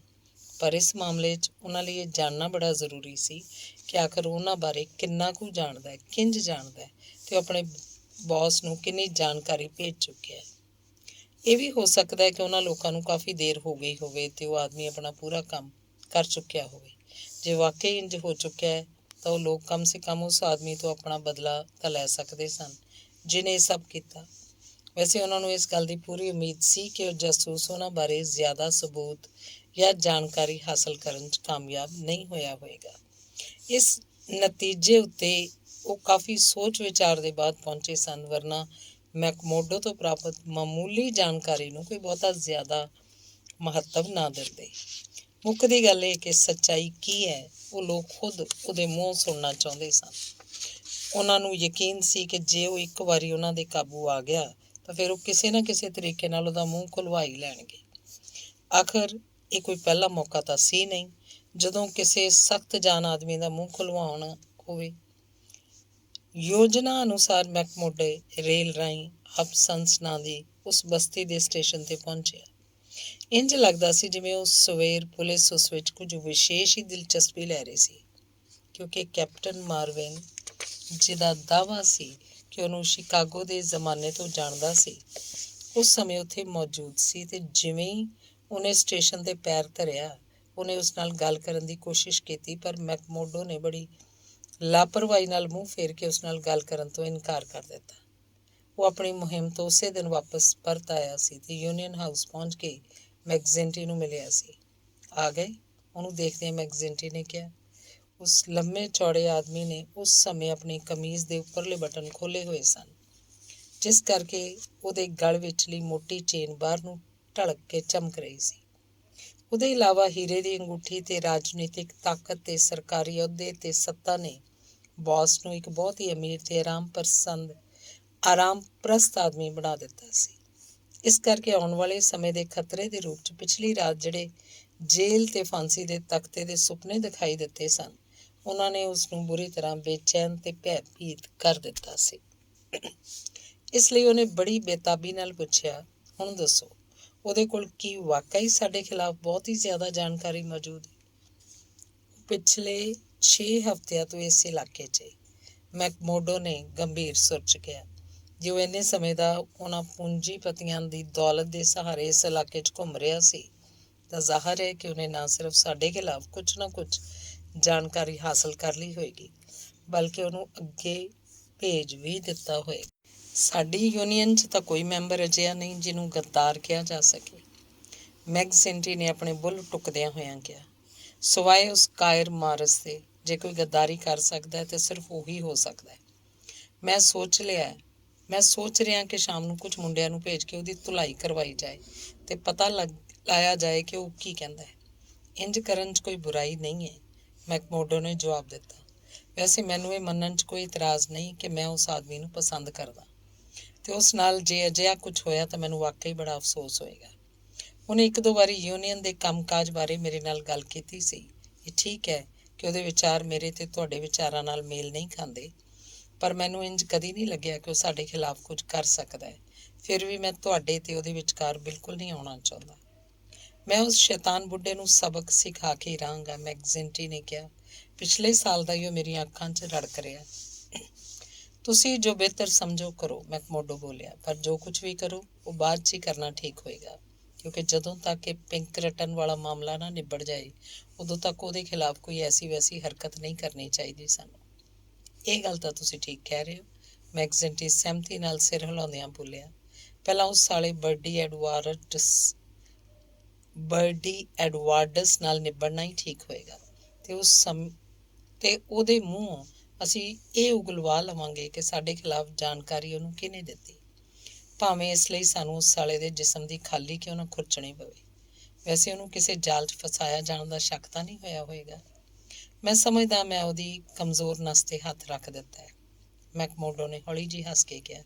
ਉਹਨੂੰ ਜੇ ਖੂਨੀ ਗਰੋਥ ਤੱਕ ਪਹੁੰਚਣ ਦਾ ਰਸਤਾ ਦਿਖਾਈ ਦੇਵੇ ਤਾਂ ਫਿਰ ਉਸ ਤੱਕ ਪਹੁੰਚਣ ਲਈ ਨਰਕ 'ਚ ਵੀ ਜਾਣ ਲਈ ਤਿਆਰ ਹੈ। ਮੈਂ ਉਸ ਤੋਂ ਐਡਵਾਂਸ ਰਕਮ ਲੈ ਲਈਏ। ਮੁਸਕਰਾਉਂਦੇ ਹੋਏ ਮੈਕਮੋਡੋ ਨੇ ਜੇਬ 'ਚੋਂ ਡਾਲਰਾਂ ਦੀ ਇੱਕ ਪਤਲੀ ਜਿਹੀ ਗੁੱਟੀ ਕੱਢ ਕੇ ਦਿਖਾਈ। ਇੰਨੇ ਹੀ ਉਹ ਮੈਨੂੰ ਹੋਰ ਦੇਏਗਾ, ਕਾਗਜ਼ਾਤ ਦੇਖਣ ਪਿੱਛੋਂ। ਕਿਹੜੇ ਕਾਗਜ਼ਾਤ? ਕਾਗਜ਼ਾਤ ਤਾਂ ਕੋਈ ਵੀ ਨਹੀਂ, ਪਰ ਮੈਂ ਉਹਨੂੰ ਪਚਲਾ ਲਿਆ ਹੈ ਕਿ ਮੈਂ ਉਹਨੂੰ ਮੈਂਬਰਸ਼ਿਪ ਰਜਿਸਟਰ, ਫਾਰਮ, ਯੂਨੀਅਨ ਦੇ ਕੰਮਕਾਰ ਸੰਬੰਧੀ ਏਜੰਡਾ ਵਗੈਰਾ ਸਭ ਦਿਖਾ ਦਿਆਂਗਾ। ਉਹਨੂੰ ਉਮੀਦ ਹੈ ਕਿ ਇੱਥੋਂ ਜਾਣ ਤੋਂ ਪਹਿਲਾਂ ਉਹ ਉਹਨਾਂ ਦੀ ਮਦਦ ਨਾਲ ਮਾਮਲੇ ਦੀ ਤਹਿ ਤੱਕ ਪਹੁੰਚਣ 'ਚ ਕਾਮਯਾਬ ਹੋ ਜਾਏਗਾ। ਯਕੀਨ ਮੰਨੋ, ਸਾਲਾ ਹੁਣ ਇੱਥੋਂ ਜਿਉਂਦਾ ਵਾਪਸ ਨਹੀਂ ਜਾ ਸਕਦਾ, ਮੈਕਜ਼ਿੰਟੀ ਬੋਲਿਆ। ਪਰ ਕੀ ਉਹਨੇ ਤੁਹਾਨੂੰ ਇਹ ਨਹੀਂ ਕਿਹਾ ਕਿ ਤੁਸੀਂ ਕਾਗਜ਼ਾਤ ਲੈ ਕੇ ਉਸੇ ਦੇ ਠਿਕਾਣੇ 'ਤੇ ਪਹੁੰਚ ਜਾਓ? ਕਿਹਾ ਸੀ, ਪਰ ਮੈਂ ਉਹਨੂੰ ਸਮਝਾ ਦਿੱਤਾ ਕਿ ਮੈਂ ਅਜਿਹੀਆਂ ਚੀਜ਼ਾਂ ਆਪਣੇ ਨਾਲ ਲੈ ਕੇ ਇੱਧਰ ਉੱਧਰ ਨਹੀਂ ਘੁੰਮ ਸਕਦਾ। ਪੁਲਿਸ ਮੇਰੇ 'ਤੇ ਲਗਾਤਾਰ ਨਜ਼ਰ ਰੱਖਦੀ ਹੈ ਅਤੇ ਕੈਪਟਨ ਮਾਰਵਿਨ ਤਾਂ ਅੱਜ ਹੀ ਸਟੇਸ਼ਨ 'ਤੇ ਟਕਰਾ ਗਿਆ ਸੀ ਅਤੇ ਉਹਨੇ ਮੇਰੇ ਨਾਲ ਗੱਲ ਕਰਨ ਦੀ ਕੋਸ਼ਿਸ਼ ਕੀਤੀ ਸੀ। ਹਾਂ, ਮੈਨੂੰ ਮਾਰਵਿਨ ਦੇ ਉੱਥੇ ਹੋਣ ਦੀ ਖਬਰ ਤਾਂ ਮਿਲ ਗਈ ਸੀ, ਮੈਕਜ਼ਿੰਟੀ ਬੋਲਿਆ। ਮੈਨੂੰ ਲੱਗਦਾ ਹੈ ਕਿ ਇਸ ਮਾਮਲੇ ਦੀਆਂ ਸਾਰੀਆਂ ਮੁਸ਼ਕਲ ਜ਼ਿੰਮੇਵਾਰੀਆਂ ਤੁਹਾਡੇ ਸਿਰ 'ਤੇ ਹੀ ਆ ਪੈਣਗੀਆਂ, ਕਿਉਂਕਿ ਅਸੀਂ ਤਾਂ ਉਸ ਸਾਲੇ ਤੋਂ ਸਭ ਕੁਝ ਉਗਲਵਾਉਣ ਪਿੱਛੋਂ ਉਹਦੀ ਲਾਸ਼ ਕਿਸੇ ਖਦਾਨ ਚ ਸੁੱਟ ਦਿਆਂਗੇ, ਪਰ ਪੁਲਿਸ ਦਾ ਸ਼ੱਕ ਸਿੱਧਾ ਤੁਹਾਡੇ 'ਤੇ ਜਾਏਗਾ ਕਿਉਂਕਿ ਤੁਸੀਂ ਅੱਜ ਹਾਬਸਨਸ ਪੈਚ ਦੇਖੇ ਗਏ ਹੋ ਅਤੇ ਉਹ ਸਾਲਾ ਵੀ ਉੱਥੇ ਕਿਤੇ ਹੀ ਰਹਿੰਦਾ ਹੈ। ਹਾਬਸਨਸ ਪੈਚ 'ਚ ਹੋਰ ਵੀ ਤਾਂ ਹਜ਼ਾਰਾਂ ਲੋਕ ਰਹਿੰਦੇ ਨੇ, ਮੈਕਮੋਡੋ ਨੇ ਲਾਪਰਵਾਹੀ ਨਾਲ ਆਪਣੇ ਮੋਢੇ ਛੰਡਦਿਆਂ ਕਿਹਾ। ਤੁਸੀਂ ਇਹਦੀ ਚਿੰਤਾ ਨਾ ਕਰੋ। ਜੇ ਅਸੀਂ ਲੋਕਾਂ ਨੇ ਇਸ ਮਾਮਲੇ ਨੂੰ ਥੋੜ੍ਹਾ ਸਹੀ ਢੰਗ ਨਾਲ ਸੰਭਲ ਕੇ ਕੀਤਾ ਤਾਂ ਪੁਲਿਸ ਉਹਦੀ ਹੱਤਿਆ 'ਚ ਸਾਡਾ ਹੱਥ ਕਦੇ ਵੀ ਸਾਬਤ ਨਹੀਂ ਕਰ ਸਕੇਗੀ। ਹਨੇਰਾ ਹੋਣ ਪਿੱਛੋਂ ਕੋਈ ਉਹਨੂੰ ਮੇਰੇ ਘਰ ਆਉਂਦਾ ਹੋਇਆ ਨਹੀਂ ਦੇਖ ਸਕੇਗਾ। ਨਾਲ ਹੀ ਮੈਂ ਅਜਿਹਾ ਇੰਤਜ਼ਾਮ ਵੀ ਕਰ ਦਿਆਂਗਾ ਕਿ ਜਦੋਂ ਅਸੀਂ ਉਹਨੂੰ ਇੱਥੋਂ ਲੈ ਜਾ ਰਹੇ ਹੋਵਾਂਗੇ ਉਦੋਂ ਵੀ ਕਿਸੇ ਦੀ ਨਜ਼ਰ ਨਾ ਪਏ। ਬਿਹਤਰ ਤਾਂ ਹੋਏਗਾ ਕਾਉਂਸਲਰ ਕਿ ਤੁਸੀਂ ਮੇਰੀ ਯੋਜਨਾ ਨੂੰ ਚੰਗੀ ਤਰ੍ਹਾਂ ਸਮਝ ਲਓ ਅਤੇ ਮੈਂ ਚਾਹਾਂਗਾ ਕਿ ਤੁਸੀਂ ਦੂਜਿਆਂ ਨੂੰ ਵੀ ਚੰਗੀ ਤਰ੍ਹਾਂ ਸਮਝਾ ਦਿਓ। ਤੁਸੀਂ ਸਾਰੇ ਜਣੇ ਮੇਰੇ ਕੋਲ ਠੀਕ 9 ਵਜੇ ਪਹੁੰਚ ਜਾਓ, ਕਿਉਂਕਿ ਉਹ ਠੀਕ 10 ਵਜੇ ਮੇਰੇ ਕੋਲ ਪਹੁੰਚੇਗਾ। ਉਹ 3 ਵਾਰ ਦਸਤਕ ਦੇਏਗਾ ਅਤੇ ਮੈਂ ਉਸ ਲਈ ਦਰਵਾਜ਼ਾ ਖੋਲ੍ਹਾਂਗਾ। ਉਸ ਪਿੱਛੋਂ ਮੈਂ ਉਹਦੇ ਪਿੱਛੇ ਜਾ ਕੇ ਦਰਵਾਜ਼ਾ ਬੰਦ ਕਰ ਲਵਾਂਗਾ ਅਤੇ ਉਹ ਸਾਡੇ ਕਬਜ਼ੇ 'ਚ ਹੋਏਗਾ। ਇਹ ਤਾਂ ਬੜਾ ਆਸਾਨ ਅਤੇ ਸਰਲ ਹੈ। ਇੱਥੋਂ ਤੱਕ ਤਾਂ ਸਭ ਕੁਝ ਬੜਾ ਆਸਾਨ ਅਤੇ ਸਰਲ ਹੈ, ਪਰ ਇਸ ਤੋਂ ਪਿੱਛੋਂ ਜੋ ਕੁਝ ਕਰਨਾ ਹੈ ਉਸ 'ਤੇ ਸਾਨੂੰ ਬੜੀ ਸੋਚ ਵਿਚਾਰ ਕਰਨੀ ਪਏਗੀ। ਉਹ ਬੜਾ ਹੀ ਚਲਾਕ ਅਤੇ ਦਲੇਰ ਆਦਮੀ ਹੈ, ਹਰ ਵੇਲੇ ਪੂਰੀ ਤਰ੍ਹਾਂ ਹਥਿਆਰ ਬੰਦ ਰਹਿੰਦਾ ਹੈ। ਵੈਸੇ ਤਾਂ ਮੈਂ ਉਹਨੂੰ ਬੇਵਕੂਫ ਬਣਾਉਣ 'ਚ ਕਾਮਯਾਬ ਹੋ ਗਿਆ, ਪਰ ਉਹ ਵੀ ਤਾਂ ਆਪਣੇ ਵੱਲੋਂ ਪੂਰਾ ਚੁਕੰਨਾ ਅਤੇ ਸਾਵਧਾਨ ਹੋ ਕੇ ਹੀ ਆਏਗਾ। ਉਹ ਮੈਨੂੰ ਇਕੱਲੇ ਮਿਲਣ ਦੀ ਉਮੀਦ 'ਚ ਮੇਰੇ ਘਰ ਆਏਗਾ, ਪਰ ਜੇ ਅੰਦਰ ਵੜਦਿਆਂ ਹੀ ਕਮਰੇ 'ਚ ਮੌਜੂਦ 7 ਆਦਮੀਆਂ 'ਤੇ ਉਹਦੀ ਨਜ਼ਰ ਪਈ ਤਾਂ ਉਹ ਫੌਰਨ ਹੀ ਹੱਥਿਓਂ ਉਖੜ ਜਾਏਗਾ। ਜ਼ਾਹਰ ਹੈ ਕਿ ਉਸ ਪਿੱਛੋਂ ਉੱਥੇ ਰਿਵਾਲਵਰ ਅਤੇ ਪਿਸਤੌਲਾਂ ਵਗੈਰਾ ਵੀ ਚੱਲਣਗੀਆਂ।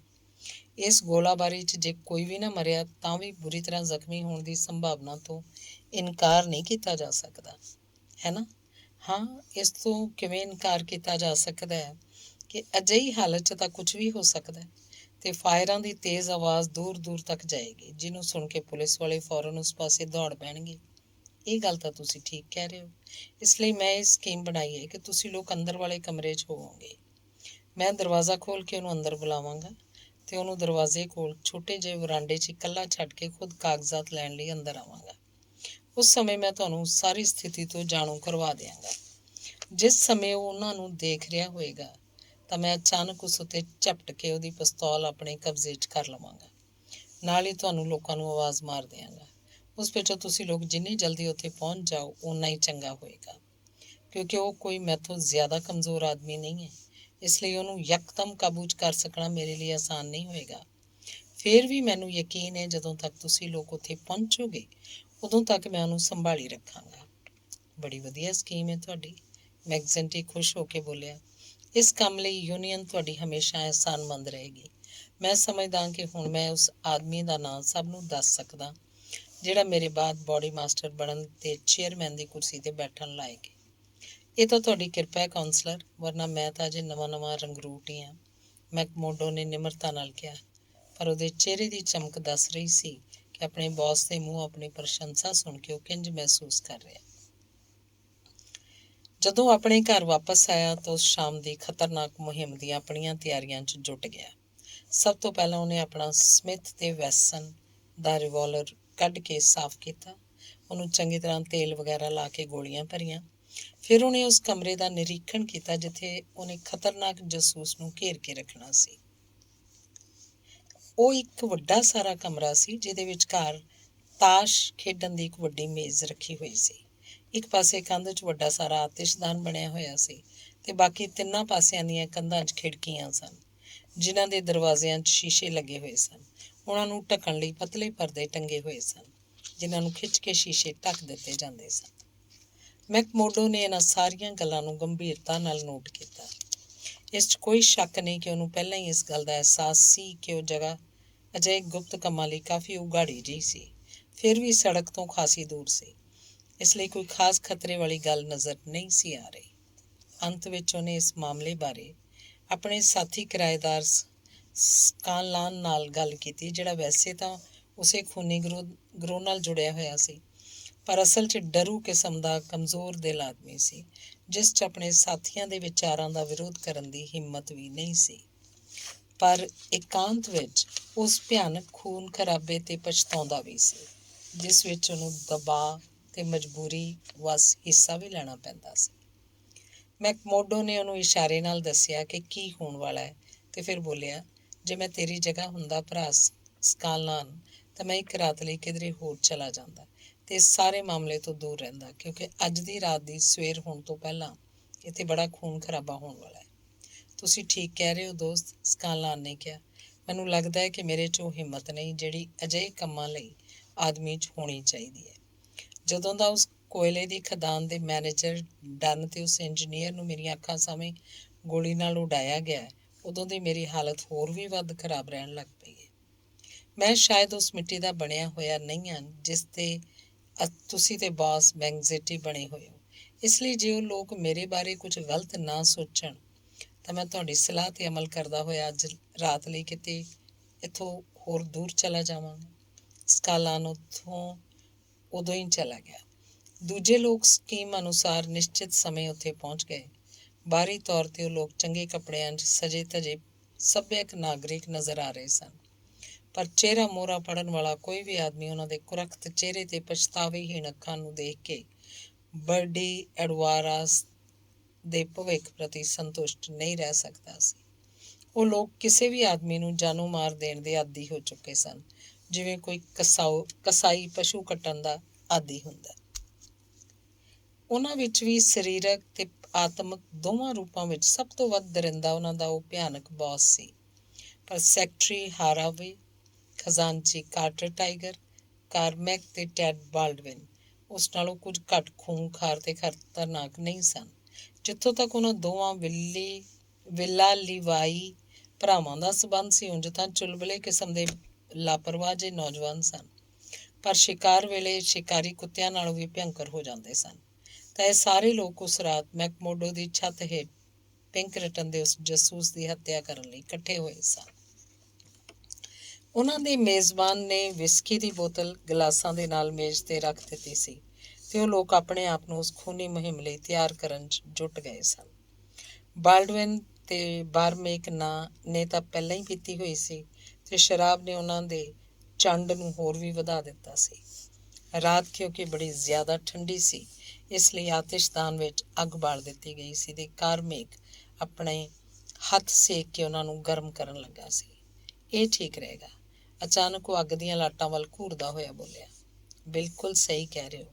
ਬਾਲਡਵਿਨ ਉਹਦੀ ਮਨਸ਼ਾ ਸਮਝਦਾ ਹੋਇਆ ਬੋਲਿਆ, ਉਸ ਸਾਲੇ ਨੂੰ ਜੇ ਇਸ ਆਤਿਸ਼ਦਾਨ ਨਾਲ ਬੰਨ੍ਹ ਦਿਆਂਗੇ ਤਾਂ ਬੜੀ ਜਲਦੀ ਸੱਚ ਉਗਲਣ ਲੱਗੇਗਾ। ਫਿਕਰ ਨਾ ਕਰੋ, ਬਸ ਇੱਕ ਵਾਰੀ ਸਾਡੇ ਕਾਬੂ 'ਚ ਆ ਜਾਏ ਫਿਰ ਸੱਚ ਤਾਂ ਅਸੀਂ ਉਹ ਤੋਂ ਉਗਲਵਾ ਹੀ ਲਵਾਂਗੇ, ਮੈਕਮੋਡੋ ਨੇ ਕਿਹਾ। ਉਹ ਆਦਮੀ ਵਾਕਈ ਫੌਲਾਦ ਦਾ ਬਣਿਆ ਹੋਇਆ ਸੀ। ਇਸ ਸਮੇਂ ਇਸ ਸਾਰੇ ਮਾਮਲੇ ਦੀ ਜ਼ਿੰਮੇਵਾਰੀ ਉਹਦੇ ਮੋਢਿਆਂ 'ਤੇ ਸੀ। ਫਿਰ ਵੀ ਉਹਦੇ ਹਾਵ ਭਾਵ ਬਿਲਕੁਲ ਸ਼ਾਂਤ ਤੇ ਸਹਿਜ ਸਨ, ਜਿਵੇਂ ਕੋਈ ਖਾਸ ਗੱਲ ਹੀ ਨਾ ਹੋਵੇ। ਇਸ ਲਈ ਉਹਦੇ ਸਾਰੇ ਸਾਥੀ ਉਹਦੀ ਮਨ ਤਾਰੀਫ ਕਰ ਰਹੇ ਸਨ। ਸਭ ਤੋਂ ਪਹਿਲਾਂ ਤਾਂ ਤੁਸੀਂ ਉਹਨੂੰ ਸੰਭਾਲਣਾ, ਮੈਕਜ਼ੈਂਟੀ ਨੇ ਉਹਦੇ ਮੋਢੇ ਨੂੰ ਥਾਪੜ ਦਿਆਂ ਕਿਹਾ। ਬਿਨਾਂ ਕੋਈ ਚੇਤਾਵਨੀ ਦਿੱਤੇ ਸਾਲੇ ਦੀ ਗਰਦਨ ਦਬੋਚ ਲੈਣੀ। ਪਰ ਇਹ ਗੜਬੜ ਹੈ ਕਿ ਤੁਹਾਡੀਆਂ ਖਿੜਕੀਆਂ 'ਚ ਸਿਰਫ ਸ਼ੀਸ਼ੇ ਲੱਗੇ ਹੋਏ ਨੇ, ਬਾਹਰੋਂ ਦੇਖ ਲਏ ਜਾਣ ਦਾ ਖਤਰਾ ਹੈ। ਮੈਕਮੋਡੋ ਨੇ ਇੱਕ ਇੱਕ ਕਰਕੇ ਸਾਰੇ ਪਰਦੇ ਖਿੱਚ ਦਿੱਤੇ ਤੇ ਫਿਰ ਬੋਲਿਆ, ਹੁਣ ਬਾਹਰੋਂ ਕਿਸੇ ਨੂੰ ਕੁਝ ਦਿਖਾਈ ਨਹੀਂ ਦੇਗਾ। ਵੈਸੇ ਵੀ ਰਾਤ ਨੂੰ ਇਸ ਸਮੇਂ ਮਕਾਨ ਦੇ ਆਸੇ-ਪਾਸੇ ਉਹਦੇ ਸਿਵਾਏ ਹੋਰ ਕਿਸੇ ਦੇ ਭਟਕਣ ਦੀ ਕੋਈ ਸੰਭਾਵਨਾ ਨਹੀਂ ਹੈ। ਇੰਝ ਨਾ ਹੋਏ ਕਿ ਉਹਨੂੰ ਕਿਧਰੇ ਖਤਰੇ ਦੀ ਗੰਧ ਮਿਲ ਜਾਏ ਤੇ ਉਹ ਇੱਥੇ ਆਏ ਹੀ ਨਾ। ਸੈਕਟਰੀ ਹਾਰਾਵੇ ਨੇ ਆਪਣਾ ਸ਼ੱਕ ਪ੍ਰਗਟ ਕੀਤਾ। ਉਹ ਆਏਗਾ ਤੇ ਜ਼ਰੂਰ ਆਏਗਾ। ਮੈਕਮੋਡੋ ਨੇ ਜਵਾਬ ਦਿੱਤਾ। ਉਹ ਵੀ ਇੱਥੇ ਆਉਣ ਲਈ ਓਨਾ ਹੀ ਬੇਤਾਬ ਹੈ ਜਿੰਨਾ ਅਸੀਂ ਉਹਨੂੰ ਦੇਖਣ ਲਈ ਬੇਤਾਬ ਆ। ਹੁਸ਼, ਲੱਗਦਾ ਹੈ ਉਹ ਆ ਗਿਆ। ਉਹ ਲੋਕ ਯਕਦਮ ਮੋਮ ਦੇ ਪੁਤਲਿਆਂ ਵਾਂਗ ਸਿਥਲ ਹੋ ਕੇ ਬੈਠ ਗਏ। ਉਹਨਾਂ ਦੇ ਬੁੱਲ੍ਹਾਂ ਵੱਲ ਜਾਂਦੇ ਗਲਾਸ ਰਸਤੇ 'ਚ ਹੀ ਜਿੱਥੇ ਸੀ ਉੱਥੇ ਰੁਕ ਗਏ। ਦਰਵਾਜ਼ੇ 'ਤੇ ਥਾਪ ਦੀਆਂ 3 ਆਵਾਜ਼ਾਂ ਸੁਣਾਈ ਦਿੱਤੀਆਂ ਸਨ। ਸ਼ਸ਼! ਮੈਕਮੋਡੋ ਨੇ ਆਪਣੇ ਬੁੱਲ੍ਹਾਂ 'ਤੇ ਉਂਗਲ ਰੱਖ ਕੇ ਉਹਨਾਂ ਨੂੰ ਬਿਲਕੁਲ ਖਾਮੋਸ਼ ਰਹਿਣ ਦਾ ਇਸ਼ਾਰਾ ਕੀਤਾ।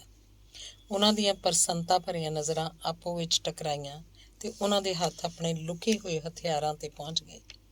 ਬਿਲਕੁਲ ਕੋਈ ਆਵਾਜ਼ ਨਾ ਕਰਨਾ, ਵਰਨਾ ਖੇਡ ਵਿਗੜ ਜਾਏਗੀ, ਮੈਕਮੋਡੋ ਨੇ ਕਿਹਾ ਤੇ ਫਿਰ ਕਮਰੇ 'ਚੋਂ ਬਾਹਰ ਨਿਕਲਣ ਪਿੱਛੋਂ ਉਹਨੇ ਦਰਵਾਜ਼ੇ ਨੂੰ ਆਪਣੇ ਪਿੱਛੇ ਸਾਵਧਾਨੀ ਨਾਲ ਬੰਦ ਕਰ ਦਿੱਤਾ। ਆਪਣੇ ਕੰਨ ਚੁਕੰਨੇ ਕਰੀ ਉਹ ਹਥਿਆਰੇ ਉੱਥੇ ਖਾਮੋਸ਼ ਬੈਠੇ ਰਹੇ। ਉਹ ਬਾਹਰ ਵਰਾਂਡੇ 'ਚ ਜਾਂਦੇ ਹੋਏ ਆਪਣੇ ਸਾਥੀ ਦੇ ਪੈਰਾਂ ਦੀ ਆਵਾਜ਼ ਦੇ ਸਹਾਰੇ ਗਿਣਤੀ ਕਰਨ ਲੱਗੇ। ਉਹਨਾਂ ਉਹਨੂੰ ਬਾਹਰਲਾ ਦਰਵਾਜ਼ਾ ਖੋਲ੍ਹਦਿਆਂ ਸੁਣਿਆ। ਨਾਲ ਹੀ ਕੁਝ ਅਸਪਸ਼ਟ ਜਿਹੀਆਂ ਆਵਾਜ਼ਾਂ ਆਈਆਂ, ਸ਼ਾਇਦ ਆਪਸੀ ਦੁਆ ਸਲਾਮ ਦੀਆਂ। ਉਸ ਵਿੱਚ ਉਹਨਾਂ ਨੂੰ ਕਿਸੇ ਦੇ ਅੰਦਰ ਵੜਨ ਦਾ ਅਹਿਸਾਸ ਹੋਇਆ ਤੇ ਕੋਈ ਅਣਪਛਾਣੀ ਜਿਹੀ ਆਵਾਜ਼ ਸੁਣਾਈ ਦਿੱਤੀ। ਅਗਲੇ ਹੀ ਛਿਣ ਬਾਹਰਲਾ ਦਰਵਾਜ਼ਾ ਕੜਮ ਕਰਕੇ ਬੰਦ ਹੋਇਆ ਤੇ ਫਿਰ ਉਹਦੇ ਲੌਕ 'ਚ ਚਾਬੀ ਘੁੰਮ ਗਈ। ਉਹਨਾਂ ਦਾ ਸ਼ਿਕਾਰ ਹੁਣ ਪੂਰੀ ਤਰ੍ਹਾਂ ਉਹਨਾਂ ਦੇ ਜਾਲ 'ਚ ਫਸ ਚੁੱਕਿਆ ਸੀ। ਟਾਈਗਰ ਕਾਰਮੇਕ ਜ਼ੋਰ ਨਾਲ ਹੱਸ ਪਿਆ ਤੇ ਬੌਸ ਮੈਕਗਿੰਟੀ ਨੇ ਫੌਰਨ ਆਪਣੇ ਨਿਰੋਏ ਹੱਥ ਨਾਲ ਉਹਦਾ ਮੂੰਹ ਘੁੱਟ ਲਿਆ। ਚੁੱਪ ਬੇਵਕੂਫਾ, ਉਹਦੇ ਕੰਨ 'ਚ ਖਤਰਨਾਕ ਢੰਗ ਨਾਲ ਕੁਰਰਾਉਂਦਾ ਹੋਇਆ ਫੁਸਫੁਸਾਇਆ। ਤੂੰ ਸਾਰੀ ਖੇਡ ਵਿਗਾੜ ਦੇਂਗਾ। ਦੂਜੇ ਕਮਰੇ 'ਚੋਂ ਗੱਲਬਾਤ ਦੇ ਕੁਝ ਅਸਪਸ਼ਟ ਜਿਹੇ ਸੁਰ ਆਉਂਦੇ ਸੁਣਾਈ ਦਿੱਤੇ। ਗੱਲਬਾਤ ਕੁਝ ਲੰਮੀ ਲੱਗੀ। ਉਸ ਪਿੱਛੋਂ ਦਰਵਾਜ਼ਾ ਖੁੱਲ੍ਹਿਆ ਤੇ ਮੈਕਮੋਡੋ ਦਿਖਾਈ ਦਿੱਤਾ। ਉਹਦੀ ਉਂਗਲ ਆਪਣੇ ਬੁੱਲ੍ਹਾਂ 'ਤੇ ਸੀ। ਉਹ ਮੇਜ਼ ਦੇ ਕਿਨਾਰੇ ਤੱਕ ਆਇਆ ਤੇ ਉਹਨਾਂ ਉੱਤੇ ਨਜ਼ਰ ਮਾਰੀ। ਉਸ ਵਿੱਚ ਮਾਮੂਲੀ ਜਿਹਾ ਪਰਿਵਰਤਨ ਨਜ਼ਰ ਆ ਰਿਹਾ ਸੀ। ਉਹਦੇ ਹਾਵ ਭਾਵ ਇੰਝ ਲੱਗ ਰਹੇ ਸਨ ਜਿਵੇਂ ਉਹਨੇ ਹਾਲੇ ਬਹੁਤ ਕੰਮ ਨਿਪਟਾਉਣਾ ਸੀ। ਉਹਦਾ ਚਿਹਰਾ ਪੱਥਰ ਵਾਂਗ ਸਖਤ ਨਜ਼ਰ ਆ ਰਿਹਾ ਸੀ। ਐਨਕ ਪਿੱਛੇ ਉਹਦੀਆਂ ਅੱਖਾਂ 'ਚ ਇੱਕ ਕਰੂਰ ਜਿਹੀ ਚਮਕ ਦਿਖਾਈ ਦੇ ਰਹੀ ਸੀ। ਉਹ ਹੁਣ ਪ੍ਰਤੱਖ ਰੂਪ 'ਚ ਸਮੁੱਚੇ ਅਧਿਕਾਰਾਂ ਵਾਲਾ ਮੁਖੀਆ ਦਿਖਾਈ ਦੇਣ ਲੱਗਾ ਸੀ ਤੇ ਉਹ ਸਾਰੇ ਉਸ ਵੱਲ ਬੇਤਾਬੀ ਭਰੀ ਉਤਸੁਕਤਾ ਨਾਲ ਦੇਖ ਰਹੇ ਸਨ। ਪਰ ਉਹ ਕੁਝ ਬੋਲਿਆ ਨਹੀਂ, ਬਸ ਇੱਕ ਅਜੀਬ ਜਿਹੀ ਨਿਗਾਹ ਇੱਕ ਇੱਕ ਦੇ ਚਿਹਰੇ ਉੱਤੇ ਮਾਰਦਾ ਰਿਹਾ। ਕੀ ਉਹ ਆ ਗਿਆ? ਆਖਿਰਕਾਰ ਬੌਸ ਮੈਕਗਿੰਟੀ ਨੇ ਪੁੱਛਿਆ। ਕੀ ਬਰਡੀ ਐਡਵਾਰਸ ਇੱਥੇ ਮੌਜੂਦ ਹੈ? ਹਾਂ, ਮੈਕਮੋਡੋ ਨੇ ਜਵਾਬ ਦਿੱਤਾ। ਉਹ ਇੱਥੇ ਮੌਜੂਦ ਹੈ ਤੇ ਮੈਂ ਹੀ ਹਾਂ ਬਰਡੀ ਐਡਵਾਰਡਸ। ਉਹਨਾਂ ਸ਼ਬਦਾਂ ਦੇ ਉੱਥੇ ਗੂੰਜਣ ਪਿੱਛੋਂ 10 ਸੈਕਿੰਡ ਤੱਕ ਉੱਥੇ ਇੱਕ ਅਜਿਹਾ ਗੂੜਾ ਸੰਨਾਟਾ ਛਾ ਗਿਆ ਜਿਵੇਂ ਕਮਰੇ 'ਚ ਕੋਈ ਵੀ ਨਾ ਹੋਵੇ।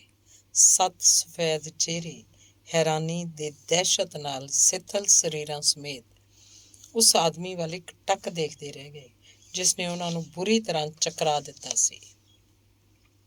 ਉਦੋਂ ਹੀ ਰਾਈਫਲਾਂ ਦੀਆਂ ਚਮਕਦਾਰ ਨਾਲਾਂ ਖਿੜਕੀਆਂ ਦੇ ਸ਼ੀਸ਼ਿਆਂ ਨੂੰ ਤੋੜਦੀਆਂ ਹੋਈਆਂ ਅੰਦਰ ਵੜ ਆਈਆਂ ਤੇ ਉੱਥੇ ਲੱਗੇ ਪਰਦਿਆਂ ਨੂੰ ਖਿੱਚ ਕੇ ਲਾਹ ਸੁੱਟਿਆ ਗਿਆ। ਇਹ ਦੇਖਦੇ ਹੀ ਬੌਸ ਮੈਕਗਿੰਟੀ ਨੇ ਆਪਣੇ ਗਲ ਵਿੱਚੋਂ ਰਿੱਛ ਵਰਗੀ ਭਿਆਨਕ ਆਵਾਜ਼ ਕੱਢੀ ਤੇ ਅੱਧ ਖੁੱਲ੍ਹੇ ਦਰਵਾਜ਼ੇ ਵੱਲ ਔਲਿਆ, ਪਰ ਉੱਥੇ ਉਹਨੂੰ ਇੱਕ ਰਿਵਾਲਵਰ ਦੀ ਨਾਲ ਆਪਣੇ ਵੱਲ ਤਣੀ ਹੋਈ ਦਿਖਾਈ ਦਿੱਤੀ, ਜਿਸ ਦੇ ਪਿੱਛੇ ਕੈਪਟਨ ਮਾਰਟਿਨ ਆਪਣੀਆਂ ਕਠੋਰ ਨੀਲੀਆਂ ਅੱਖਾਂ ਨਾਲ ਉਹਨੂੰ ਘੂਰ ਰਿਹਾ ਸੀ। ਬੌਸ ਉਲਟੇ ਪੈਰੀਂ ਪਿੱਛੇ ਹਟਿਆ ਤੇ ਆਪਣੀ ਕੁਰਸੀ 'ਤੇ ਟਹਿ ਪਿਆ। ਤੁਸੀਂ ਇੱਥੇ ਜ਼ਿਆਦਾ ਸੁਰੱਖਿਅਤ ਹੋ ਕਾਉਂਸਲਰ, ਉਸ ਆਦਮੀ ਨੇ ਕਿਹਾ, ਜਿਹਨੂੰ ਉਹ ਮੈਕਮੋਡੋ ਦੇ ਰੂਪ 'ਚ ਜਾਣਦੇ ਸੀ। ਤੇ ਤੁਸੀਂ ਬਾਲਡਵਿਨ, ਜੇ ਤੁਸੀਂ ਆਪਣੀ ਪਿਸਤੌਲ ਤੋਂ ਹੱਥ ਨਾ ਹਟਾਇਆ ਤਾਂ ਤੁਸੀਂ ਫਾਂਸੀ ਦੇਣ ਵਾਲੇ ਜੱਲਾਦ ਨੂੰ ਧੋਖਾ ਦੇ ਕੇ ਸਮੇਂ ਤੋਂ ਪਹਿਲਾਂ ਹੀ ਉੱਪਰ ਪਹੁੰਚ ਜਾਓਗੇ। ਹੱਥ ਬਾਹਰ ਕੱਢ ਲਓ, ਵਰਨਾ ਭਗਵਾਨ ਦੀ ਸਹੁੰ ਮੈਂ ਹਾਂ ਹੁਣ ਠੀਕ ਹੈ। ਇਸ ਮਕਾਨ ਨੂੰ 40 ਹਥਿਆਰਬੰਦ ਆਦਮੀਆਂ ਨੇ ਚਾਰੋਂ ਪਾਸੇ ਘੇਰਿਆ ਹੋਇਆ, ਇਸ ਲਈ ਤੁਸੀਂ ਅੰਦਾਜ਼ਾ ਲਾ ਸਕਦੇ ਹੋ ਕਿ ਤੁਹਾਨੂੰ ਕੁਝ ਵੀ ਕਰ ਸਕਣ ਦਾ ਮੌਕਾ ਨਹੀਂ ਮਿਲਣ ਵਾਲਾ। ਇਹਨਾਂ ਦੇ ਹਥਿਆਰ ਆਪਣੇ ਕਬਜ਼ੇ 'ਚ ਲੈ ਲਓ ਮਾਰਟਿਨ। ਉਹਨਾਂ ਤਣੀਆਂ ਹੋਈਆਂ ਰਾਈਫਲਾਂ ਦੇ ਖਤਰਨਾਕ ਸਾਏ 'ਚ ਕੋਈ ਵੀ ਵਿਰੋਧ ਕਰ ਸਕਣਾ ਸੰਭਵ ਨਹੀਂ ਸੀ, ਸੋ ਉਹਨਾਂ ਦੇ ਹਥਿਆਰ ਉਹਨਾਂ ਤੋਂ ਖੋਹ ਲਏ ਗਏ ਤੇ ਉਹ ਕੁੜਦੇ ਹੋਏ ਮੇਜ਼ ਦੇ ਗਿਰਦ ਖਾਮੋਸ਼ ਬੈਠੇ ਰਹੇ। ਤੁਸਾਂ ਲੋਕਾਂ ਦੇ ਵਿਦਾ ਹੋਣ ਤੋਂ ਪਹਿਲਾਂ ਮੈਂ ਇੱਕ ਗੱਲ ਤੁਹਾਨੂੰ ਕਹਿਣਾ ਚਾਹੁੰਦਾ। ਜਿਸ ਆਦਮੀ ਨੇ ਉਹਨਾਂ ਨੂੰ ਇੰਨੇ ਜ਼ਬਰਦਸਤ ਤਰੀਕੇ ਨਾਲ ਜਾਲ 'ਚ ਫਸਾਇਆ ਸੀ, ਉਹਨੇ ਕਿਹਾ, ਮੈਂ ਸਮਝਦਾ ਕਿ ਹੁਣ ਅਸੀਂ ਕਦੀ ਦੁਬਾਰਾ ਨਹੀਂ ਮਿਲਾਂਗੇ, ਬਸ਼ਰਤੇ ਕਿ ਮੈਨੂੰ ਕੋਰਟ 'ਚ ਤੁਹਾਡੇ ਖਿਲਾਫ ਗਵਾਹੀ ਦੇਣ ਲਈ ਦੁਬਾਰਾ ਨਾ ਆਉਣਾ ਪਏ। ਤਦ ਤੱਕ ਲਈ ਮੈਂ ਤੁਹਾਨੂੰ ਸੋਚਣ ਵਾਸਤੇ ਕੁਝ ਮਸਾਲਾ ਦੇਣਾ ਚਾਹੁੰਦਾ। ਹੁਣ ਤੁਸੀਂ ਲੋਕ ਇਹ ਤਾਂ ਜਾਣ ਹੀ ਗਏ ਹੋ ਕਿ ਮੈਂ ਕੌਣ ਹਾਂ ਅਤੇ ਮੇਰਾ ਅਸਲੀ ਮਕਸਦ ਕੀ ਸੀ। ਇਸ ਲਈ ਮੈਂ ਆਪਣੇ ਸਾਰੇ ਪੱਤੇ ਤੁਹਾਡੇ ਸਾਹਮਣੇ ਖੋਲ੍ਹ ਰਿਹਾ। ਮੈਂ ਮਹਾਨ ਜਸੂਸ ਪਿੰਕਰਟਨ ਦਾ ਇੱਕ ਮਾਮੂਲੀ ਜਿਹਾ ਸਿਪਾਹੀ ਬਰਡੀ ਐਡਵਾਰਡਸ ਹਾਂ। ਮੈਨੂੰ ਤੁਹਾਡੇ ਇਸ ਖੂਨੀ ਗਰੋਹ ਨੂੰ ਖ਼ਤਮ ਕਰਨ ਲਈ ਚੁਣਿਆ ਗਿਆ ਸੀ। ਮੈਂ ਇੱਕ ਬੜੀ ਮੁਸ਼ਕਿਲ ਅਤੇ ਖਤਰਨਾਕ ਖੇਡ ਖੇਡਣੀ ਸੀ। ਕੈਪਟਨ ਮਾਰਟਿਨ ਅਤੇ ਮੇਰੇ ਬੌਸ ਪਿੰਕਰਟਨ ਦੇ ਇਲਾਵਾ ਹੋਰ ਕੋਈ ਵੀ ਇਸ ਗੱਲ ਨੂੰ ਨਹੀਂ ਜਾਣਦਾ ਸੀ ਕਿ ਮੈਂ ਇਹ ਖੇਡ ਖੇਡ ਰਿਹਾ। ਅੱਜ ਰਾਤ ਇਹ ਖੇਡ ਖਤਮ ਹੋ ਗਈ ਅਤੇ ਭਗਵਾਨ ਦਾ ਸ਼ੁਕਰ ਹੈ ਕਿ ਜਿੱਤ ਮੇਰੀ ਹੋਈ। 7 ਪੀਲੇ ਪਰ ਖਤਰਨਾਕ ਚਿਹਰੇ ਉਹਨੂੰ ਨਫ਼ਰਤ ਭਰੀਆਂ ਨਿਗਾਹਾਂ ਨਾਲ ਚੁੱਪਚਾਪ ਘੂਰ ਰਹੇ ਸਨ। ਉਹਨਾਂ ਦੀਆਂ ਭਿਆਨਕ ਅੱਖਾਂ 'ਚ ਉਹਨੂੰ ਬਦਲੇ ਦੀ ਇਬਾਰਤ ਲਿਖੀ ਹੋਈ ਦਿਖਾਈ ਦਿੱਤੀ। ਸ਼ਾਇਦ ਤੁਸੀਂ ਲੋਕ ਸੋਚ ਰਹੇ ਹੋਗੇ ਕਿ ਖੇਡ ਅਜੇ ਖਤਮ ਨਹੀਂ ਹੋਈ, ਪਰ ਮੈਂ ਖਤਰਾ ਉਠਾਉਣ ਲਈ ਤਿਆਰ ਹਾਂ। ਪਰ ਫਿਲਹਾਲ ਅਜੇ ਤੁਸੀਂ ਲੋਕ ਕੁਝ ਨਹੀਂ ਕਰ ਸਕੋਗੇ। ਤੁਹਾਡੇ ਇਲਾਵਾ 60 ਹੋਰ ਨੇ ਜਿਨ੍ਹਾਂ ਨੂੰ ਅੱਜ ਰਾਤ ਨੂੰ ਹੀ ਗ੍ਰਿਫਤਾਰ ਕਰਕੇ ਜੇਲ੍ਹ 'ਚ ਤੁੰਨ ਦਿੱਤਾ ਜਾਏਗਾ। ਜਦੋਂ ਮੈਨੂੰ ਪਹਿਲੀ ਵਾਰੀ ਇਹ ਕੰਮ 'ਤੇ ਲਾਇਆ ਗਿਆ ਤਾਂ ਮੈਨੂੰ ਇਸ ਗੱਲ ਦਾ ਕਤਈ ਯਕੀਨ ਨਹੀਂ ਸੀ ਕਿ ਇਸ ਤਰ੍ਹਾਂ ਦੀ ਵੀ ਕੋਈ ਸੁਸਾਇਟੀ ਹੋ ਸਕਦੀ ਹੈ ਜਿਹੋ ਜਿਹੀ ਤੁਹਾਡੀ ਹੈ। ਮੈਂ ਇਹੀ ਸਮਝਦਾ ਸੀ ਕਿ ਸਭ ਸਿਰਫ ਅਫਵਾਹਾਂ ਨੇ ਅਤੇ ਮੈਂ ਇਹ ਗੱਲ ਸਾਬਤ ਕਰਕੇ ਦਿਖਾ ਦਿਆਂਗਾ। ਉਹਨਾਂ ਨੇ ਮੈਨੂੰ ਫਰੀ ਮੈਨ ਸੁਸਾਇਟੀ ਦੀ ਜਾਂਚ ਲਈ ਨਿਯੁਕਤ ਕੀਤਾ ਸੀ। ਇਸ ਲਈ ਮੈਂ ਸਿੱਧਾ ਸ਼ਿਕਾਗੋ ਪਹੁੰਚਿਆ ਅਤੇ ਉੱਥੋਂ ਦੀ ਯੂਨੀਅਨ ਦਾ ਮੈਂਬਰ ਬਣ ਗਿਆ। ਉਸ ਪਿੱਛੋਂ ਮੈਨੂੰ ਪੱਕਾ ਯਕੀਨ ਹੋ ਗਿਆ ਕਿ ਜੋ ਕੁਝ ਵੀ ਮੈਨੂੰ ਦੱਸਿਆ ਗਿਆ ਸੀ ਉਹ ਸਭ ਅਫਵਾਹਾਂ ਦੇ ਸਿਵਾ ਕੁਝ ਨਹੀਂ, ਕਿਉਂਕਿ ਉੱਥੋਂ ਦੀ ਸੁਸਾਇਟੀ 'ਚ ਮੈਂ ਬੁਰਾਈ ਨਹੀਂ ਦੇਖੀ ਅਤੇ ਦੇਖਿਆ ਕਿ ਉਹ ਵਾਕਈ ਲੋਕਾਂ ਦੀ ਭਲਾਈ ਦਾ ਕੰਮ ਕਰਦੀ ਹੈ। ਫਿਰ ਵੀ ਮੈਂ ਆਪਣਾ ਕੰਮ ਤਾਂ ਪੂਰਾ ਕਰਨਾ ਹੀ ਸੀ ਅਤੇ ਮੈਂ ਇਸ ਕੋਇਲੇ ਦੀ ਘਾਟੀ 'ਚ ਆ ਗਿਆ। ਮੈਂ ਜਦੋਂ ਇੱਥੇ ਪਹੁੰਚਿਆ ਤਾਂ ਮੈਨੂੰ ਪਤਾ ਲੱਗਿਆ ਕਿ ਮੈਂ ਗਲਤੀ 'ਤੇ ਸਾਂ ਅਤੇ ਉਹ ਸਭ ਕੋਰੀਆਂ ਅਫਵਾਹਾਂ ਜਾਂ ਸਸਤੇ ਜਸੂਸੀ ਨਾਵਲ ਦੀਆਂ ਕਲਪਿਤ ਕਹਾਣੀਆਂ ਨਹੀਂ ਸਨ। ਇਸ ਲਈ ਮੈਂ ਇਹਦੀ ਜੜ੍ਹ ਤੱਕ ਪਹੁੰਚ ਲਈ ਇੱਥੇ ਰੁਕਣ ਦਾ ਫੈਸਲਾ ਕਰ ਲਿਆ। ਮੈਂ ਸ਼ਿਕਾਗੋ 'ਚ ਕਿਸੇ ਆਦਮੀ ਦੀ ਹੱਤਿਆ ਨਹੀਂ ਕੀਤੀ ਸੀ, ਨਾ ਜ਼ਿੰਦਗੀ ਵਿੱਚ ਮੈਂ ਕਦੀ ਜਾਅਲੀ ਸਿੱਕਿਆਂ ਦੀ ਠੱਪਾਈ ਕੀਤੀ ਸੀ। ਉਹ ਜਿਹੜੇ ਸਿੱਕੇ ਮੈਂ ਤੁਹਾਨੂੰ ਦਿੱਤੇ ਉਹ ਸਾਰੇ ਅਸਲੀ ਅਤੇ ਸਰਕਾਰੀ ਟਕਸਾਲ 'ਚੋਂ ਨਿਕਲੇ ਹੋਏ ਸਨ। ਮੈਂ ਜਾਣਦਾ ਸੀ ਕਿ ਤੁਹਾਡਾ ਭਰੋਸਾ ਕਿਵੇਂ ਹਾਸਲ ਕੀਤਾ ਜਾ ਸਕਦਾ ਹੈ। ਇਸ ਲਈ ਮੈਂ ਇੰਝ ਜ਼ਾਹਰ ਕੀਤਾ ਜਿਵੇਂ ਕਾਨੂੰਨ ਮੇਰੇ ਪਿੱਛੇ ਪਿਆ ਹੋਇਆ ਹੈ ਅਤੇ ਮੇਰੀ ਆਸ ਦੇ ਮੁਤਾਬਕ ਮੇਰੀ ਇਹ ਤਕਨੀਕ ਪੂਰੀ ਤਰ੍ਹਾਂ ਕਾਮਯਾਬ ਰਹੀ। ਖੈਰ, ਮੈਂ ਤੁਹਾਡੇ ਲੋਕਾਂ ਦੀ ਉਸ ਨਰਕੀ ਯੂਨੀਅਨ 'ਚ ਸ਼ਾਮਲ ਹੋ ਗਿਆ ਅਤੇ ਛੇਤੀ ਤੁਹਾਡੇ ਲੋਕਾਂ ਦੇ ਸਲਾਹ ਮਸ਼ਵਰੇ 'ਚ ਵੱਧ ਚੜ੍ਹ ਕੇ ਹਿੱਸਾ ਲੈਣ ਲੱਗਾ। ਹੋ ਸਕਦਾ ਲੋਕ ਕਹਿਣ ਕਿ ਮੈਂ ਵੀ ਤੁਹਾਡੇ ਲੋਕਾਂ ਜਿੰਨਾ ਹੀ ਬੁਰਾ ਸਾਂ, ਪਰ ਮੈਨੂੰ ਇਹਦੀ ਕੋਈ ਪਰਵਾਹ ਨਹੀਂ, ਕਿਉਂਕਿ ਮੇਰਾ ਉਦੇਸ਼ ਤੁਹਾਡੇ ਲੋਕਾਂ ਦੇ ਉਸ ਖੂਨੀ ਗਿਰੋਹ ਦਾ ਖਾਤਮਾ ਕਰਨਾ ਸੀ ਅਤੇ ਉਹ ਮੈਂ ਕਰ ਦਿੱਤਾ। ਜਿਸ ਰਾਤ ਮੈਂ ਤੁਹਾਡੇ ਲੋਕਾਂ ਦੀ ਯੂਨੀਅਨ 'ਚ ਸ਼ਾਮਲ ਹੋਇਆ ਸੀ, ਉਸੇ ਰਾਤ ਤੁਸੀਂ ਲੋਕਾਂ ਉਸ ਬੁੱਢੇ ਅਖਬਾਰ ਵਾਲੇ ਸਟੈਂਜਰ ਦੀ ਕੁੱਟਮਾਰ ਦਾ ਪ੍ਰੋਗਰਾਮ ਬਣਾ ਲਿਆ। ਮੈਂ ਉਹਨੂੰ ਸਾਵਧਾਨ ਨਹੀਂ ਸੀ ਕਰ ਸਕਿਆ ਕਿਉਂਕਿ ਇਹਦਾ ਮੈਨੂੰ ਮੌਕਾ ਹੀ ਨਹੀਂ ਮਿਲਿਆ ਸੀ। ਪਰ ਮੈਂ ਉਸ ਵੇਲੇ ਤੁਹਾਡਾ ਹੱਥ ਫੜ ਲਿਆ ਸੀ ਬਾਲਡਵਿਨ, ਨਹੀਂ ਤਾਂ ਸ਼ਾਇਦ ਤੁਸੀਂ ਉਹਨੂੰ ਜਾਨੋਂ ਹੀ ਮਾਰ ਦਿੱਤਾ ਹੁੰਦਾ। ਮੈਂ ਜਿਹੜੀਆਂ ਵੱਧ ਚੜ੍ਹ ਕੇ ਖੂਨ ਖਰਾਬੇ ਦੀਆਂ ਗੱਲਾਂ ਕਰਦਾ ਰਹਿੰਦਾ ਸੀ, ਉਹ ਸਿਰਫ ਇਸ ਲਈ ਕਰਦਾ ਸੀ ਕਿ ਤੁਹਾਡੇ ਲੋਕਾਂ ਵਿਚਕਾਰ ਆਪਣੀ ਜਗ੍ਹਾ ਬਣਾਈ ਰੱਖ ਸਕਾਂ। ਫਿਰ ਵੀ ਮੈਂ ਉਸ ਮੈਨੇਜਰ ਡਨ ਅਤੇ ਉਹਦੇ ਇੰਜੀਨੀਅਰ ਮੈਨਜਿਸ ਨੂੰ ਨਹੀਂ ਬਚਾ ਸਕਿਆ, ਕਿਉਂਕਿ ਮੈਨੂੰ ਆਖਰੀ ਵੇਲੇ ਤੱਕ ਇਹ ਪਤਾ ਹੀ ਨਹੀਂ ਸੀ ਲੱਗਿਆ ਕਿ ਉਹ ਲੋਕ ਕਿਸ ਦਾ ਸ਼ਿਕਾਰ ਕਰਨ ਲਈ ਬੁਲਾਏ ਗਏ ਨੇ। ਫਿਰ ਵੀ ਮੈਂ ਚੈਸਟਰ ਵਿਲਕਾਕਸ ਨੂੰ ਚੇਤਾਵਨੀ ਦੇਣ 'ਚ ਕਾਮਯਾਬ ਰਿਹਾ ਸੀ। ਇਸ ਲਈ ਜਦੋਂ ਮੈਂ ਉਹਦੇ ਘਰ ਨੂੰ ਉਡਾਇਆ ਤਾਂ ਉਸ ਸਮੇਂ ਉਹ ਅਤੇ ਉਹਦੇ ਪਰਿਵਾਰ ਦੇ ਲੋਕ ਕਿਧਰੇ ਹੋਰ ਜਾ ਕੇ ਲੁਕੇ ਹੋਏ ਸਨ। ਇਹ ਠੀਕ ਹੈ ਕਿ ਮੈਂ ਬਹੁਤ ਸਾਰੇ ਲੋਕਾਂ ਨੂੰ ਤੁਹਾਡੇ ਹੱਥੋਂ ਸ਼ਿਕਾਰ ਹੋਣ ਤੋਂ ਨਹੀਂ ਬਚਾ ਸਕਿਆ, ਪਰ ਜਦੋਂ ਤੁਸੀਂ ਉਹਨਾਂ ਪਿਛਲੀਆਂ ਘਟਨਾਵਾਂ ਬਾਰੇ ਵਿਚਾਰ ਕਰੋਗੇ ਤਾਂ ਤੁਹਾਨੂੰ ਪਤਾ ਲੱਗ ਜਾਏਗਾ ਕਿ ਕਿੰਨੀ ਵਾਰ ਐਨ ਮੌਕੇ 'ਤੇ ਤੁਹਾਡੇ ਸ਼ਿਕਾਰ ਨੇ ਆਪਣਾ ਰਸਤਾ ਬਦਲ ਦਿੱਤਾ, ਜਾਂ ਉਸ ਜਗ੍ਹਾ ਤੋਂ ਕਿਧਰੇ ਹੋਰ ਜਾ ਚੁੱਕਿਆ ਹੁੰਦਾ ਸੀ ਜਿੱਥੇ ਤੁਸੀਂ ਉਹਦੇ ਹੋਣ ਦੀ ਉਮੀਦ ਕੀਤੀ ਹੁੰਦੀ ਸੀ, ਜਾਂ ਉਹ ਆਪਣੇ ਘਰੋਂ ਹੀ ਬਾਹਰ ਨਹੀਂ ਸੀ ਨਿਕਲਿਆ। ਇਹਨਾਂ ਮੌਕਿਆਂ ਨੂੰ ਯਾਦ ਕਰੋਗੇ ਤਾਂ ਤੁਹਾਨੂੰ ਇਹ ਵੀ ਯਾਦ ਆ ਜਾਏਗਾ ਕਿ ਮੇਰੇ ਕਰਕੇ ਕਿੰਨੇ ਲੋਕ ਤੁਹਾਡੀ ਹੈਵਾਨੀਅਤ ਦਾ ਸ਼ਿਕਾਰ ਹੋਣੋਂ ਬਚ ਗਏ। ਤੂੰ ਸਾਲਾ ਨੀਚ ਗੱਦਾਰ, ਆਪਣੇ ਭਿੱਜੇ ਹੋਏ ਦੰਦਾਂ ਵਿੱਚੋਂ ਮੈਕਜ਼ਿੰਟੀ ਕਿਸੇ ਫਸੇ ਹੋਏ ਬਘਿਆੜ ਵਾਂਗ ਗੁਰਰਾਇਆ। ਜੌਨ ਮੈਕਜ਼ਿੰਟੀ, ਜੇ ਇਸ ਨਾਲ ਤੇਰੇ ਦਿਲ ਦੀ ਅੱਗ ਠੰਡੀ ਹੁੰਦੀ ਹੈ ਤਾਂ ਤੂੰ ਬੜੇ ਸ਼ੌਕ ਨਾਲ ਮੈਨੂੰ ਗਾਲਾਂ ਕੱਢ ਸਕਦਾ ਹੈ, ਪਰ ਤੂੰ ਤੇ ਤੇਰੇ ਵਰਗੇ ਹੀ ਨੀਚ ਹੈਵਾਨ ਤੇਰੇ ਉਹ ਸਾਥੀ ਇਸ ਇਲਾਕੇ 'ਚ ਭਗਵਾਨ ਅਤੇ ਇਨਸਾਨ ਦੋਵਾਂ ਦੇ ਹੀ ਦੁਸ਼ਮਣ ਬਣੇ ਹੋਏ। ਇਹ ਸ਼ਾਇਦ ਭਗਵਾਨ ਦੀ ਮਰਜ਼ੀ ਸੀ ਕਿ ਉਹਨਾਂ ਭਾਗੇ ਔਰਤਾਂ ਮਰਦਾਂ ਨੂੰ ਤੇਰੇ ਇਸ ਖੂਨੀ ਗਰੋਹ ਦੇ ਆਤੰਕ ਤੋਂ ਮੁਕਤੀ ਦਿਵਾਉਣ ਲਈ ਉਹਨੇ ਮੇਰੇ ਵਰਗੇ ਇਨਸਾਨ ਨੂੰ ਚੁਣਿਆ। ਤੂੰ ਭਾਵੇਂ ਮੈਨੂੰ ਗੱਦਾਰ ਕਹਿ, ਪਰ ਇਸ ਇਲਾਕੇ ਦੇ ਲੋਕਾਂ 'ਚ ਹਜ਼ਾਰਾਂ ਅਜਿਹੇ ਵੀ ਹੋਣਗੇ ਜਿਹੜੇ ਮੈਨੂੰ ਆਪਣਾ ਰਾਖਾ ਅਤੇ ਮੁਕਤੀਦਾਤਾ ਸਮਝਣਗੇ, ਕਿਉਂਕਿ ਅੱਜ ਮੈਂ ਤੇਰੇ ਆਤੰਕ ਦਾ ਸਾਮਰਾਜ ਇਸ ਦਹਿਸ਼ਤ ਦੀ ਘਾਟੀ 'ਚੋਂ ਉਖਾੜ ਕੇ ਸੁੱਟ ਦਿੱਤਾ ਹੈ। ਇਸ ਕੰਮ 'ਚ ਮੈਨੂੰ 3 ਮਹੀਨੇ ਲੱਗੇ, ਪਰ ਮੈਂ ਹੀ ਜਾਣਦਾ ਕਿ ਇਹ 3 ਮਹੀਨੇ ਮੇਰੀ ਜ਼ਿੰਦਗੀ ਦੇ ਕਿੰਨੇ ਖਤਰਨਾਕ ਮਹੀਨੇ ਸੀ। ਸੁੱਤੇ ਜਾਗਦੇ ਹਰ ਵੇਲੇ ਸਿਰ 'ਤੇ ਇੱਕ ਤਲਵਾਰ ਲਟਕੀ ਰਹਿੰਦੀ ਸੀ। ਫਿਰ ਵੀ ਮੈਂ ਉਦੋਂ ਤੱਕ ਉਸ ਖਤਰਨਾਕ ਜ਼ਿੰਦਗੀ ਨੂੰ ਜਿਉਣਾ ਸੀ ਜਦੋਂ ਤੱਕ ਕਿ ਤੇਰੇ ਇਸ ਖੂਨੀ ਗਰੋਹ ਦੇ ਇੱਕ ਆਦਮੀ ਦੇ ਖਿਲਾਫ ਪੱਕੇ ਸਬੂਤ ਮੇਰੇ ਹੱਥ ਨਾ ਆ ਜਾਂਦੇ। ਮੈਂ ਸ਼ਾਇਦ ਥੋੜ੍ਹਾ ਹੋਰ ਇੰਤਜ਼ਾਰ ਕਰਦਾ ਜੇ ਮੈਨੂੰ ਇਸ ਗੱਲ ਦਾ ਪਤਾ ਨਾ ਲੱਗ ਜਾਂਦਾ ਕਿ ਮੇਰਾ ਭੇਦ ਹੁਣ ਬਸ ਕਦੇ ਵੀ ਖੁੱਲ੍ਹ ਸਕਦਾ ਹੈ। ਇੱਕ ਲੈਟਰ ਇਸ ਬਸਤੀ 'ਚ ਆ ਚੁੱਕਿਆ ਸੀ, ਜਿਹੜਾ ਤੁਹਾਡੀਆਂ ਲੋਕਾਂ ਦੀਆਂ ਅੱਖਾਂ ਖੋਲ੍ਹਣ ਲਈ ਕਾਫੀ ਸੀ। ਇਸ ਲਈ ਮੈਨੂੰ ਫੌਰਨ ਹੀ ਕਾਹਲ ਨਾਲ ਹਰਕਤ 'ਚ ਆਉਣ ਲਈ ਮਜਬੂਰ ਹੋਣਾ ਪਿਆ।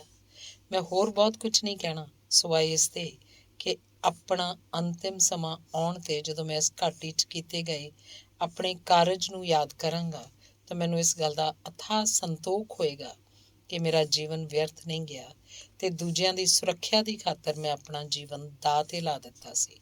ਹੁਣ ਮਾਰਵਿਨ, ਤੁਹਾਨੂੰ ਹੋਰ ਦੇਰ ਨਹੀਂ ਕਰਾਂਗਾ। ਇਹਨਾਂ ਲੋਕਾਂ ਨੂੰ ਗ੍ਰਿਫਤਾਰ ਕਰਕੇ ਇੱਥੋਂ ਦੀ ਕਾਰਵਾਈ ਖਤਮ ਕਰੋ। ਬਸ ਹੁਣ ਕਹਿਣ ਲਈ ਥੋੜ੍ਹਾ ਬਹੁਤ ਹੀ ਕੁਝ ਹੋਰ ਹੈ। ਸਕਾਲਾਨ ਨੇ ਇੱਕ ਸੀਲ ਬੰਦ ਲਿਫਾਫਾ ਮਿਸ ਏਟੀ ਸ਼ੈਫਟਰ ਦੇ ਪਤੇ 'ਤੇ ਪਹੁੰਚਾ ਦਿੱਤਾ ਸੀ। ਉਹ ਇੱਕ ਅਜਿਹਾ ਕੰਮ ਸੀ ਜਿਹਨੂੰ ਉਹਨੇ ਅੱਖ ਮਾਰਦਿਆਂ ਹੋਇਆਂ ਬੜੀ ਖੁਸ਼ੀ ਨਾਲ ਸਵੀਕਾਰ ਕੀਤਾ ਸੀ।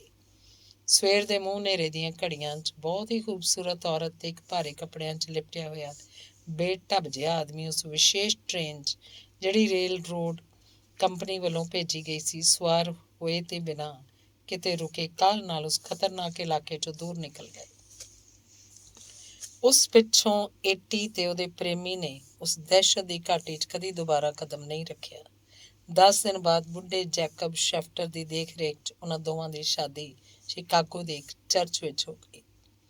ਉਸ ਖੂਨੀ ਗਰੋਹ ਦਾ ਮੁਕੱਦਮਾ ਉਹਨਾਂ ਦੇ ਇਲਾਕੇ ਤੋਂ ਦੂਰ ਇੱਕ ਅਜਿਹੀ ਜਗ੍ਹਾ ਚੱਲਿਆ ਜਿੱਥੇ ਉਹਨਾਂ ਦੇ ਸਹਿਯੋਗੀ ਕਾਨੂੰਨ ਦੇ ਰਾਖਿਆਂ ਨੂੰ ਡਰਾ ਧਮਕਾ ਨਹੀਂ ਸਕਦੇ ਸਨ। ਫਿਰ ਵੀ ਉਹਨਾਂ ਇੱਕ ਵਿਅਰਥ ਜਿਹਾ ਸੰਘਰਸ਼ ਕੀਤਾ। ਲੋਕਾਂ ਨੂੰ ਡਰਾ ਧਮਕਾ ਕੇ, ਬਲੈਕਮੇਲ ਕਰਕੇ ਯੂਨੀਅਨ ਦੁਆਰਾ ਜਿਹੜੀ ਦੌਲਤ ਇਕੱਠੀ ਕੀਤੀ ਸੀ, ਉਹਨਾਂ ਨੂੰ ਬਚਾਉਣ ਲਈ ਪਾਣੀ ਵਾਂਗ ਵਹਾਈ ਗਈ।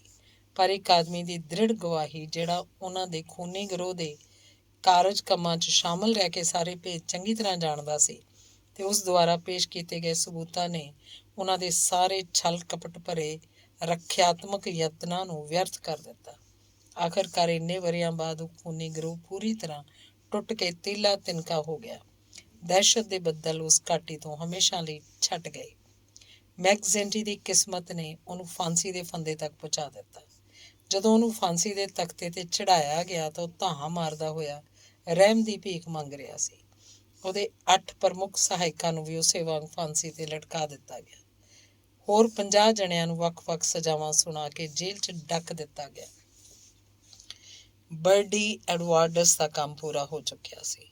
ਫਿਰ ਵੀ ਜਿਹਦੀ ਸ਼ੰਕਾ ਉਹਨੂੰ ਪਹਿਲਾਂ ਹੀ ਸੀ, ਖੇਡ ਅਜੇ ਖਤਮ ਨਹੀਂ ਸੀ ਹੋਈ। ਅਜੇ ਇੱਕ ਹੋਰ ਬਾਜ਼ੀ ਖੇਡੀ ਜਾਣੀ ਸੀ। ਉਸ ਪਿੱਛੋਂ ਇੱਕ ਹੋਰ ਤੇ ਫਿਰ ਇੱਕ ਹੋਰ। ਟੈਡ ਬਾਲਡਵਿਨ ਫਾਂਸੀ ਦੇ ਫੰਦੇ ਤੋਂ ਬਚ ਗਿਆ ਸੀ।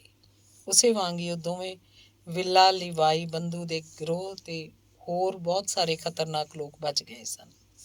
10 ਸਾਲ ਤੱਕ ਉਹ ਦੁਨੀਆ ਨਾਲੋਂ ਵੱਖ ਜੇਲ੍ਹ ਦੀਆਂ ਸੀਖਾਂ ਪਿੱਛੇ ਬੰਦ ਰਹੇ। ਫਿਰ ਇੱਕ ਦਿਨ ਅਜਿਹਾ ਆਇਆ ਜਦੋਂ ਜੇਲ੍ਹ 'ਚੋਂ ਆਜ਼ਾਦ ਹੋ ਕੇ ਬਾਹਰ ਆ ਗਏ। ਐਡਵਾਰਡਸ ਪਹਿਲਾਂ ਹੀ ਜਾਣਦਾ ਸੀ ਕਿ ਉਸ ਦਿਨ ਉਹਦੇ ਜੀਵਨ ਦਾ ਸੁੱਖ ਚੈਨ ਖਤਮ ਹੋ ਜਾਏਗਾ।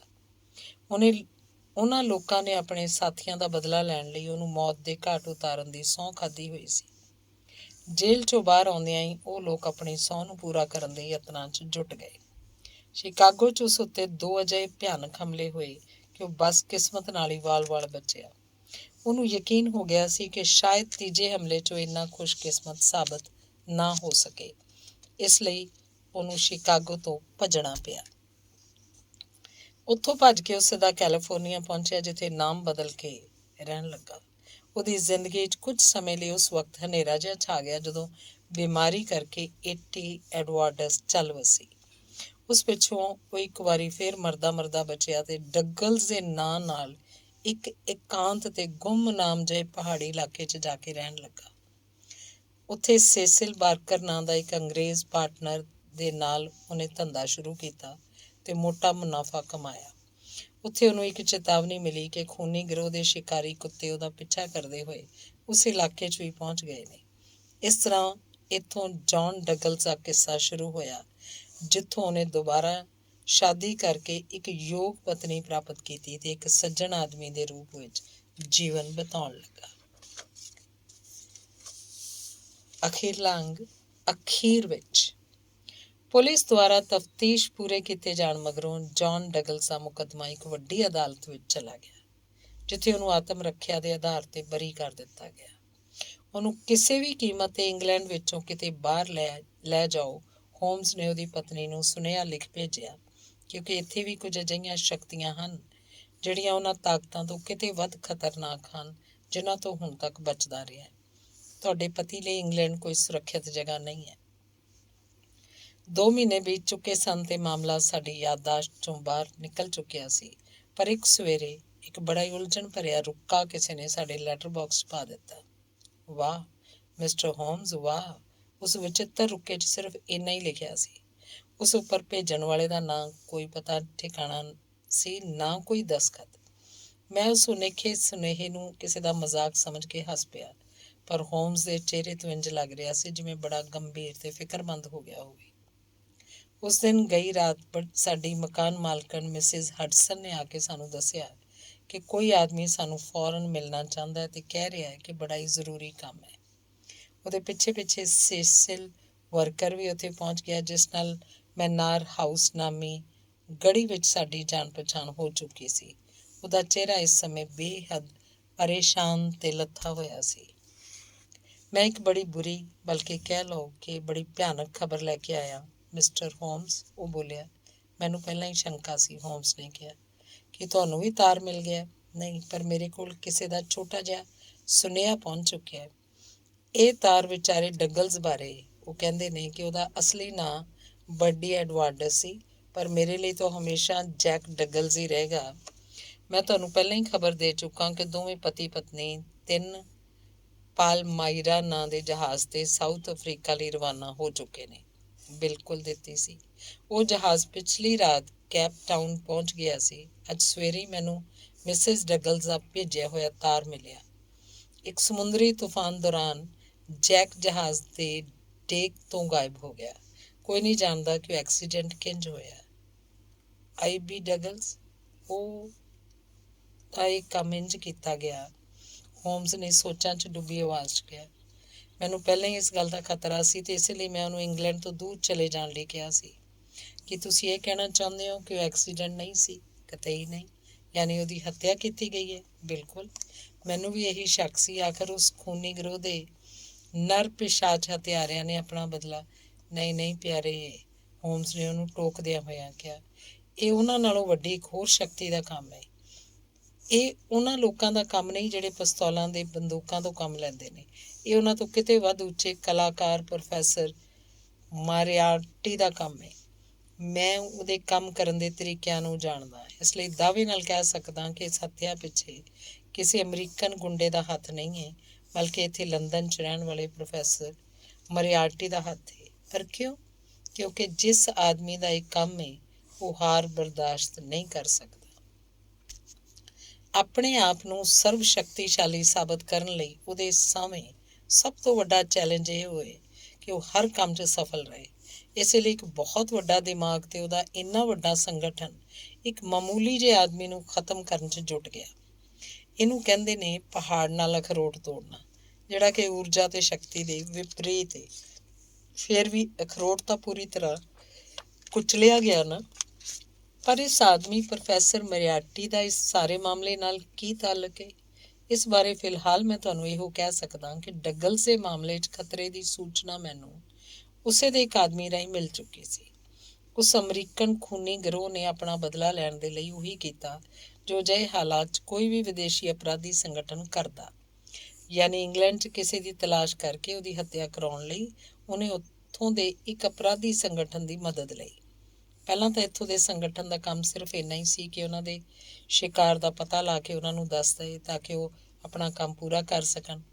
ਪਰ ਬਾਅਦ 'ਚ ਜਦੋਂ ਉਹਨੂੰ ਅਖਬਾਰਾਂ ਰਾਹੀਂ ਪਤਾ ਲੱਗਿਆ ਕਿ ਉਹ ਵਿਦੇਸ਼ੀ ਹਥਿਆਰਾ ਆਪਣੇ ਉਦੇਸ਼ 'ਚ ਅਸਫਲ ਰਿਹਾ ਤਾਂ ਉਹਨੇ ਉਸ ਅਧੂਰੇ ਕੰਮ ਨੂੰ ਪੂਰਾ ਕਰਨ ਦਾ ਬੀੜਾ ਆਪਣੇ ਹੱਥ 'ਚ ਲਿਆ। ਤੁਹਾਨੂੰ ਯਾਦ ਹੋਏਗਾ, ਮੈਂ ਡਗਲਸ ਨੂੰ ਬਿਰਲਸਟੋਨ ਹਾਊਸ ਵਿੱਚ ਹੀ ਸਾਵਧਾਨ ਕਰ ਦਿੱਤਾ ਸੀ ਕਿ ਆਉਣ ਵਾਲਾ ਖਤਰਾ ਹੋਰ ਵੀ ਭਿਆਨਕ ਹੋਏਗਾ। ਕਿ ਮੈਂ ਸਹੀ ਸਾਬਤ ਨਹੀਂ ਹੋਇਆ?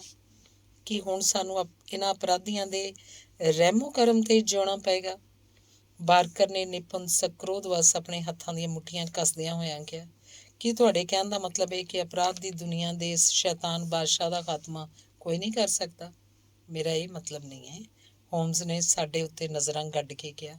ਮੈਂ ਇਹ ਨਹੀਂ ਕਹਿੰਦਾ ਕਿ ਉਹਦਾ ਖਾਤਮਾ ਨਹੀਂ ਕੀਤਾ ਜਾ ਸਕਦਾ, ਪਰ ਇਸ ਲਈ ਤੁਹਾਨੂੰ ਥੋੜ੍ਹਾ ਟਾਈਮ ਦੇਣਾ ਪਏਗਾ।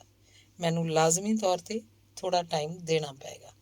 ਅਤੇ ਅਸੀਂ ਦੋਵੇਂ ਚੁੱਪ ਬੈਠੇ ਉਹਦੀਆਂ ਅੱਗ ਵਰਾਉਂਦੀਆਂ ਅੱਖਾਂ ਵੱਲ ਦੇਖਦੇ ਰਹੇ, ਜਿਹੜੀਆਂ ਵਰਤਮਾਨ ਦੇ ਪਰਦੇ ਨੂੰ ਪਾੜ ਕੇ ਦੂਰ ਭਵਿੱਖ 'ਚ ਪਤਾ ਨਹੀਂ ਕੀ ਦੇਖ ਰਹੀਆਂ ਸਨ। ਧੰਨਵਾਦ ਐਂਡ ਓਵਰ।